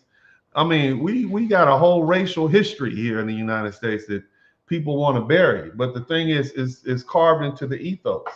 And at this point, you're just stupid if you ignore history because it hurts your feelings. It makes you uncomfortable. Let's deal with it like adults. Let's just deal with the rationality. All right. I tell people all the time, I probably have a lot more in common with a white man with redneck tendencies who likes beer, barbecue, and Jesus than I do some foreigner who is of my same ethnicity. Just because we have a shared culture, a shared language, and largely shared experiences. And that's what culture does. It transcends racial lines. And I'm not saying, people don't have their differences and people don't have their strongly held beliefs. That's not what I'm saying at all. I'm just pointing out the fact that, what we're dealing with right now is racial targeting. And to try to say it's not because it makes you feel bad to think you're participating or benefiting from racism is just intellectually disingenuous and it's not politically mature. And we got to get around that. It is what it is. Just deal with it. Okay. I'm gonna read this one more super chat and then we love you, man. Keep this going in social media because you are needed. Okay, Michael Doss, we got another brother in here. Welcome, Michael Doss. Tell me where I'm wrong, please. Tell me that what we see going on with ICE. Oh, that's just happenstance. That's just happened who be there. Tell me that I'm wrong. I want to hear. Go ahead. Well, I just want to say that, you know what? I think that ICE they're the government. It's the physical form of the law. We all gotta follow the law. It's kind of crazy that we can get these people to break the law and then think that they're supposed to be nice to them. Nah, the law is there for a reason. The law is there to keep us all in line. It's a law that's set by government and the people put in place to make sure we do what we're supposed to do and they do what they're supposed to do. Okay. I mean, if we don't have law, then what do we got? If we don't got guidelines, if we don't have guidelines to keep people in order, what do we got? We don't have anything. We don't have anything. Right, bro. So, I mean, it was wrong when they stormed the Capitol, but it's also wrong when they doing what they doing out there now. And if they say go by the law, I mean, we can't go back and change none of that. But right now, going forward, follow the law. Yeah. And when you say, be more specific, when you say follow the law, who are you talking to about follow the law? Tell us, brother. The protesters. Protesters. We fighting. You say it all the time. We fight. This is not our fight. It's not our fight. I'm gonna put you on the middle.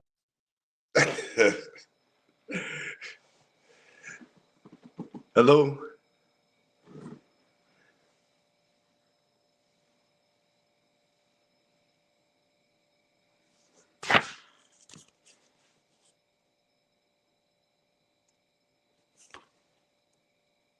What I wanted you to do was tell them what you said. So this will be a clippable moment. This is a regular brother telling us that these folks need to follow the law. Oh, he can't hear me. Can you all hear me? Can you all hear? Hit the number one button. I can't hear you. Hear me. Can you hear me? Jesus. Who can hear me? Can you all hear me? I can't hear you. All right. Somebody, they can hear me. They saying you can't hear me. Hold on a minute. I can hear you. See, can you all hear me? I can hear him. Can you hear me now? They can hear you. Go ahead and finish. Go ahead. Come on. All right. I'm gonna click. I want you to come right back in. All right. Shoot, man, that's sad, man. I can't hear Michael Dawson anymore. But anyway, yeah, but I'm Michael Dawson. If you can hear me, come back in. If you can hear me, come back in.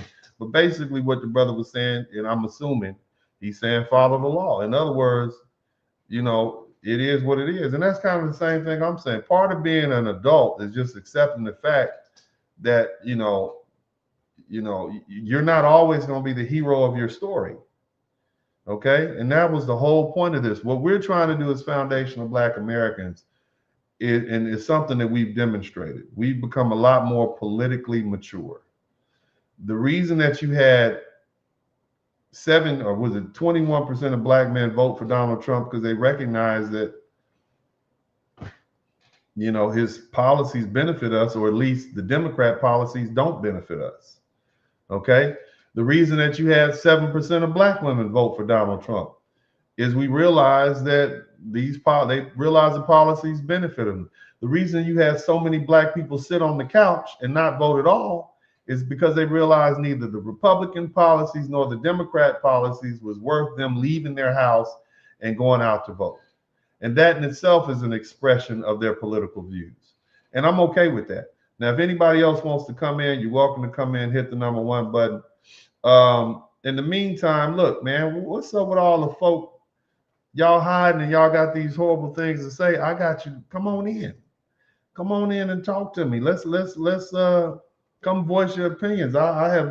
It's been about a year or so since I've let people come in and have conversations with me, and I've been busy. You understand me? But I'm back. Why don't y'all come on in here and have a conversation? In the meantime, I think I've read all the super chats, and if we can get that brother to come back in, it'd be great to have him come back in. We can continue the conversation. It'd be great to have you come back in. But in the meantime, I'm going to go ahead and, we thanked everybody for the super chats. I appreciate you guys. Remember what I said earlier. If you've been involved in a car accident, feel free to give me a call. Okay. My number is 713-229-0770. I'm licensed in multiple states, and I certainly do appreciate your business. As you all know, I do not make a whole lot of money here on YouTube, but of course I do want to march towards 100,000. So if you haven't taken the opportunity to hit the like button or really hit the subscribe button, I certainly would appreciate it if you would do that now. Okay, please hit the subscribe button, whether you hate me or not. Okay, it doesn't matter. I'm going to make you think. Maybe I make you mad, and I think I'm doing a good job at both. But the most important thing is I want you to think.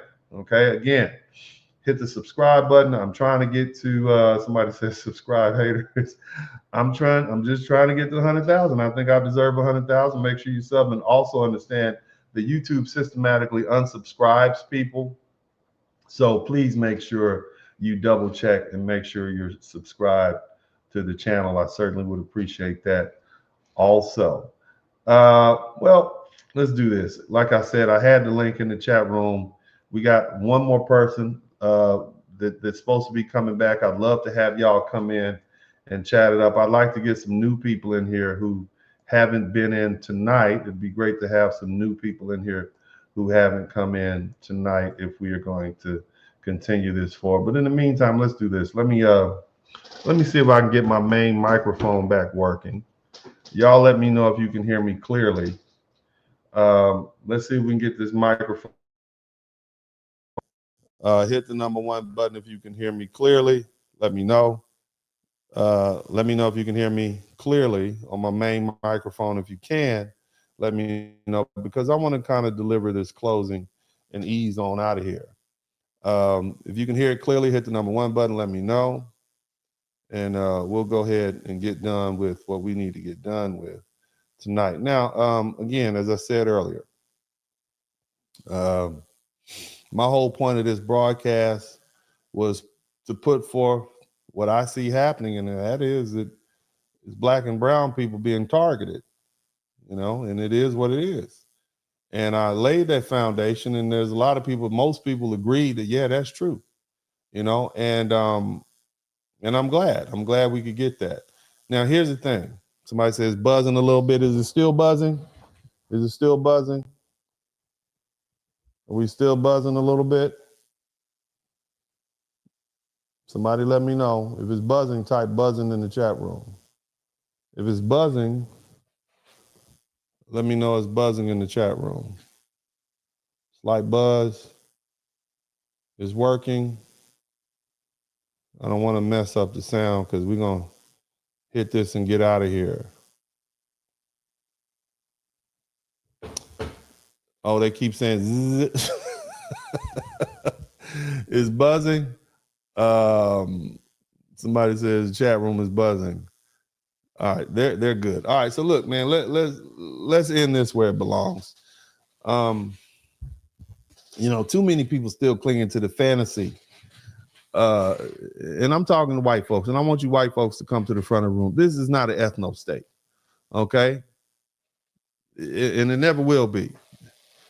And being an adult means accepting limits, right? It means understanding that history does not owe you an outcome you imagine, and the world doesn't reorganize itself to preserve your comfort. And this was never about heritage, culture, or history. It was always about control. Specifically, a lot of white folk, white men, white patriarchal men feel like they're losing control. It's not all white people, but it's enough of them. Enough of them to convince the rest of them. You see? All right? And what's happening now is not a conflict between black people or immigrants or modern society. It's an internal crisis within white folk society. It's a struggle over authority and masculinity and entitlement. And black people are not participants in that fight. We're spectators. But most of all, we're sitting this one out. We're resting. Okay? Now, they want somebody to blame. They want to drag us into this chaos. They thought by targeting black and brown people that we were going to jump in, but we've delineated. Somebody type delineate in the chat room. We've recognized that those folk, not only are they not foundational black Americans, but many of them don't even like us. And the truth is, secretly, we relish in the fact of seeing these people get up out of here because they've called us mean names like Akata. They've called us Jareer. We have had to endure anti-black racism at the hand of Latinos.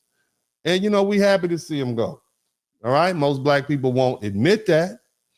And some black people want to pretend like, well, you know, it's not racial. These people are breaking the law. All they got to do is stop resisting. They broke the law when they came here. Yeah, that might be true, but it's still racial targeting because despite what the folk are saying, I don't see a boatload of videos of white folk being handcuffed and tossed to the ground and thrown in the back of these ICE trucks and disappeared. I just don't see it. You see? And the truth is, you know, in order for this country to maintain what some folk think it's supposed to be, it requires removing people who they feel are the problem. And so if your vision of safety and family and masculinity and manhood or country and culture, if it works through exclusion and coercion, then it was never strong to begin with. You see? History doesn't support that story. Nature doesn't support that story. And the Constitution doesn't support that story. This land was never empty. It was never pure white.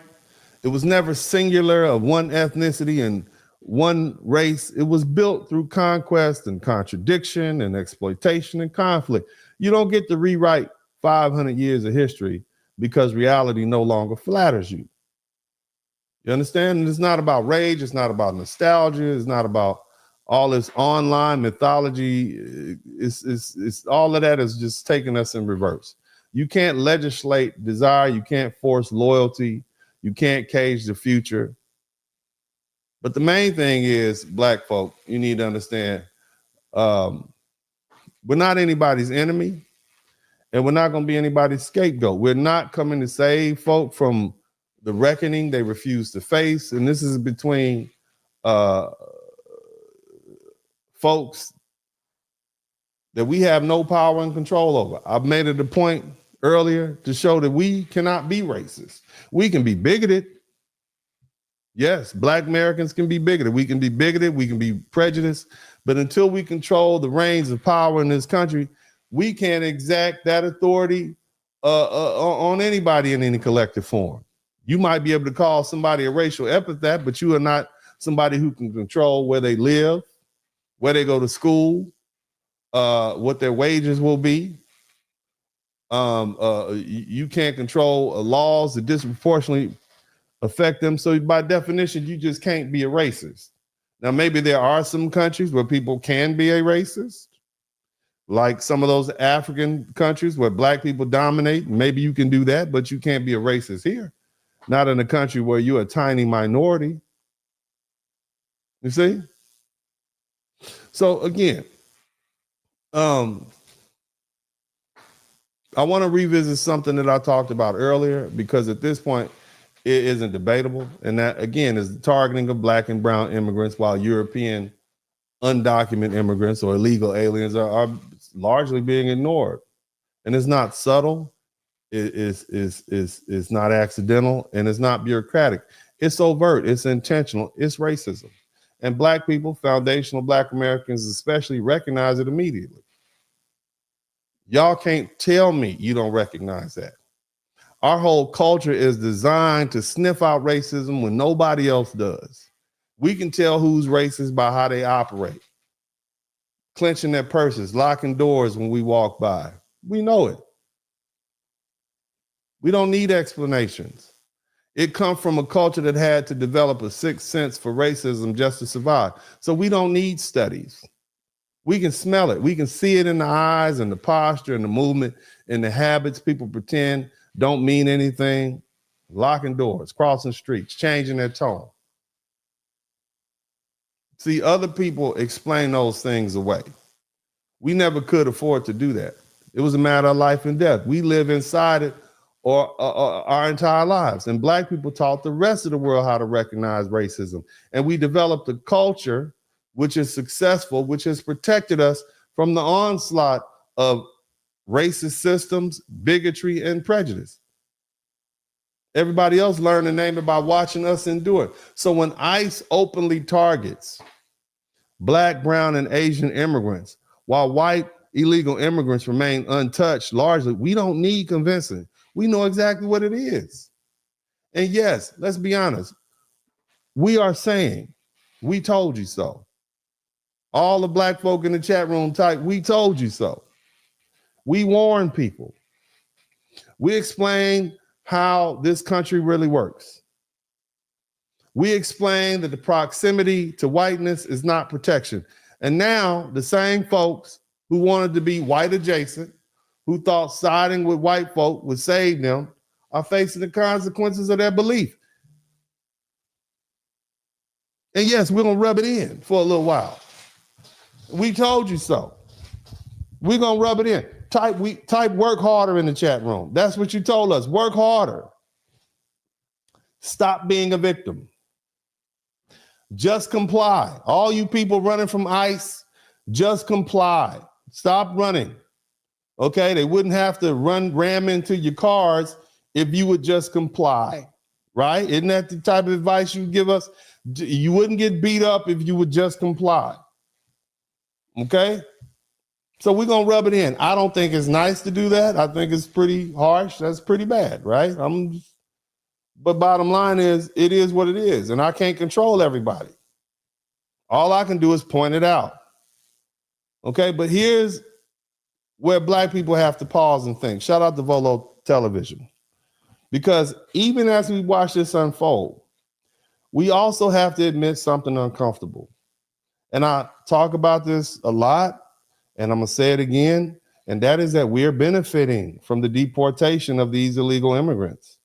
And here's the other thing, we benefit from these people being harassed.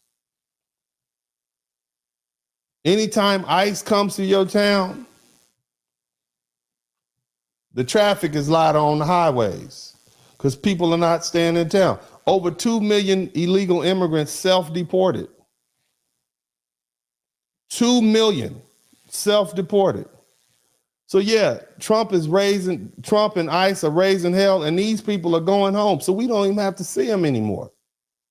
So what does that translate to for black communities where they end up? Somebody said less flag waving. Yeah, we don't have to see their flags. But more importantly, it's less competition. It's more space for us and our children. It's more access to resources. Hell, it's more breathing room. The parks are not going to be as crowded on Cinco de Mayo. We don't have to worry about them taking over Essence Festival. You understand? And that benefit is real and it's dangerous. It's real and it's tangible, but it's also dangerous. It's definitely not, we're definitely not good Christians right now, are we? Are we? It's not moral work. It's clearly the devil's work because it's based on racist targeting. We agree with that. Let's just agree with that. Don't run from it. Let's agree with it. Let's agree that we benefit from this racist, bigoted targeting of these black and brown people. Let's agree with that and accept the fact that that is clearly the devil's work. Separating people from their families, sending them home without even due process, just snatching them, but they ain't hardworking people, not just criminals. You understand? And the thing we have to understand, black people, is the same lesson that white folk have learned. When you benefit from unjust systems, you don't escape accountability. You inherit exposure. See, the devil never gives without intending to collect. And that's the part that people keep ignoring. History, the Holy Bible, it tells the same story. Once power exhausts one scapegoat, it doesn't repent, it redirects. And that direction has always landed on black wealth, black legitimacy, and black stability. Hear me now. Hear me. That's the devil's due. They will try to strip us. They will try to tarnish us. They will at some point try to drag us down with them because that's what drowning people do. They don't swim. They grab whoever is closest and they try to pull them under. And see, the scripture warns us too. The prudent see danger and take refuge, but the simple keep going and suffer. That's Proverbs 22:3. And here's the hard truth, black folk, and it's something you need to understand and hear plainly. Some people can't be saved. Jesus himself made it clear that he told his disciples that when people reject truth and accountability, there comes a time to walk away. You see? If they do not welcome you or listen to you, shake the dust off your feet and leave. That's Luke 10, chapter 10, verse 10 through 11. This isn't cruelty, this is wisdom. White America is dealing with the consequences of half a millennia of what it built, what it justified and what it normalized and what it enforced. And that reckoning was coming whether we were involved or not. And the black people keep trying to carry people who refuse accountability, co-signing with what they're doing and pretending like it ain't what it is, trying to explain it away, okay? Trying to moralize it. We're gonna go down with them. And see, part of us trying to justify this racism because we benefit from it is us not wanting to let it go or let them go. And what I'm expressing to you is not hatred and it's not bitterness. It's about survival. What did our Bibles tell us in Corinthians chapter 6 and 17? Come out from among them and be separate. Now, that's not about isolation. It's about refusing entanglement with destruction. Now, in order to come out of them, you have to recognize what they do and separate yourself from it. I spent 20 minutes trying to explain to a young man that what we see is what it is.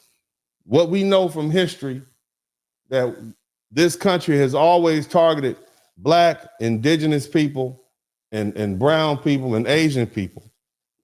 You trying to tell me it's not doing that now? That means you don't want to come out of her.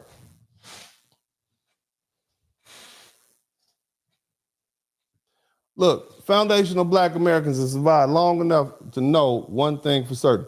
When the fire moves, it always comes back around. And scripture reminds us that wisdom isn't loud, it's discerning. And see, this is a time survival won't come from shouting or proving a point. It will come from clarity. It'll come from distance. That's Black survival instinct aligned with truth. Doing what we've always done, seeing it first and moving accordingly.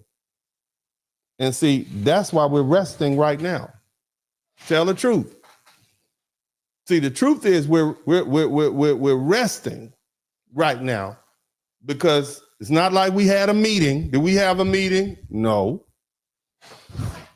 After Trump got elected, did any of us have a meeting? Whether you voted for him, yes or no? We didn't have a meeting. But collectively, we decided we were resting. Because we're connected in that regard. You see?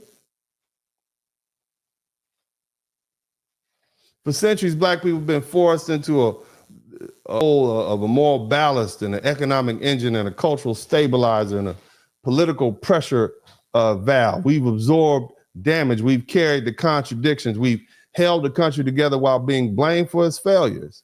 And every time the system started collapsing under the weight of its own lies, Black people were expected to step in and calm it down and explain it and fix it, or worst case scenario, bleed forward.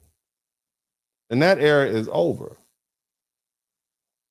What you're seeing now is not apathy, it's refusal. We're no longer jumping into the water to save people who keep swimming toward the whirlpool and then panic when it pulls them under. Somebody type Latinos for Trump in the chat room. This is what they voted for. That's them swimming toward the whirlpool. Somebody type Muslims for Trump in the chat room. Didn't Trump take Michigan? Didn't all these people being targeted by ICE, didn't they vote for him? And now you want Black folk to grab your hands and try to keep you from falling in while you trying to pull us down?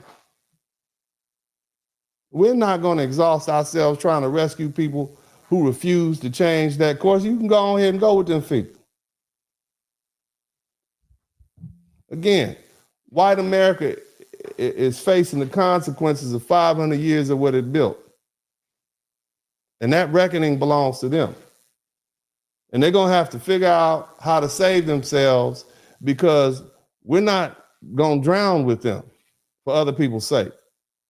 And the most important thing that you all have to do as Black folks is realize what you see with your eyes is what it is. These policies are racist. I don't care who you voted for. It's in your interest. I'm okay with that. Some may call it evil. Some may call it a good thing, whatever it is, but it's still racism. You understand? Now, the great thing that bothers most of these folk is that, you know, despite what everybody else is going through, Black folks are going to be all right. Immigrants don't like the fact that we're going to be all right. Some white folk don't like the fact that we around here unbothered. We're not panicking. We're not scrambling. You don't see us around here packing up supplies. We're going to be all right. We're not begging to be included. We see what's happening. We understand the patterns. And instead of trying to stop the inevitable, we're choosing survival over sacrifice. And that's not cruelty. That's not clarity. Sometimes the most responsible thing you can do is let people experience the full weight of their decisions while you swim away and live. And that's exactly what Black folks are doing. Again, let me drive this point home. This is what you all voted for. This is what you asked for. Overwhelmingly won the majority vote here in the United States. First time in a long time for a Republican. And the majority of Black people tried to tell you, so guess what? We're going to keep sitting on the couch. Now, anybody who you're welcome to disagree with me, I appreciate you, but you can't tell me what I'm seeing ain't true. And the vast majority of Americans, if they're honest with each other, they will tell you that what we see ICE doing is targeting Black, brown, and Asian immigrants, illegal immigrants, and communities. That's what we see happening. We see a disproportionate target. They're anywhere from between 500 to 800,000 European immigrants and illegal immigrants, and I don't see them being handcuffed and thrown to the ground and thrown in the back of cars and whisked away. I don't see it. And until you show me these videos, until I start seeing it, I'm gonna go ahead and stick with what I know to be true. And that's based on the history of our country and the history of recent history of what I see.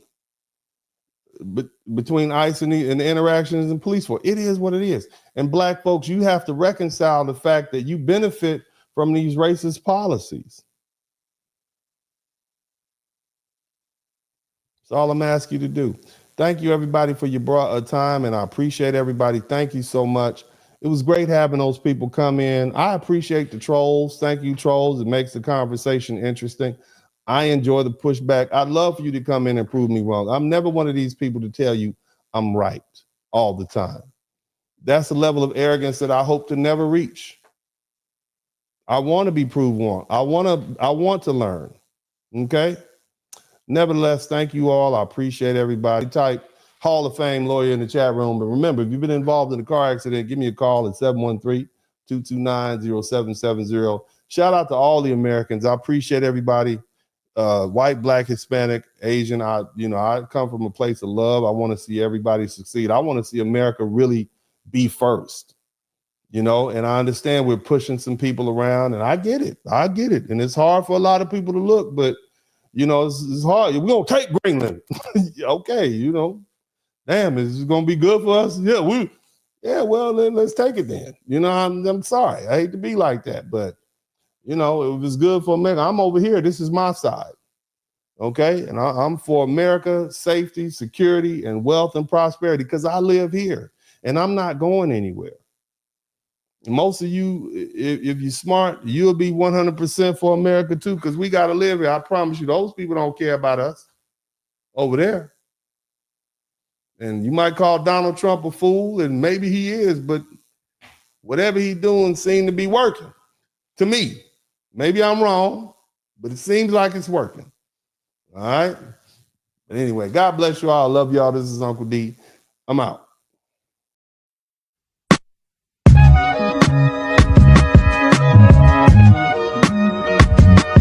In the Spurling podcast, hit the like button, subscribe.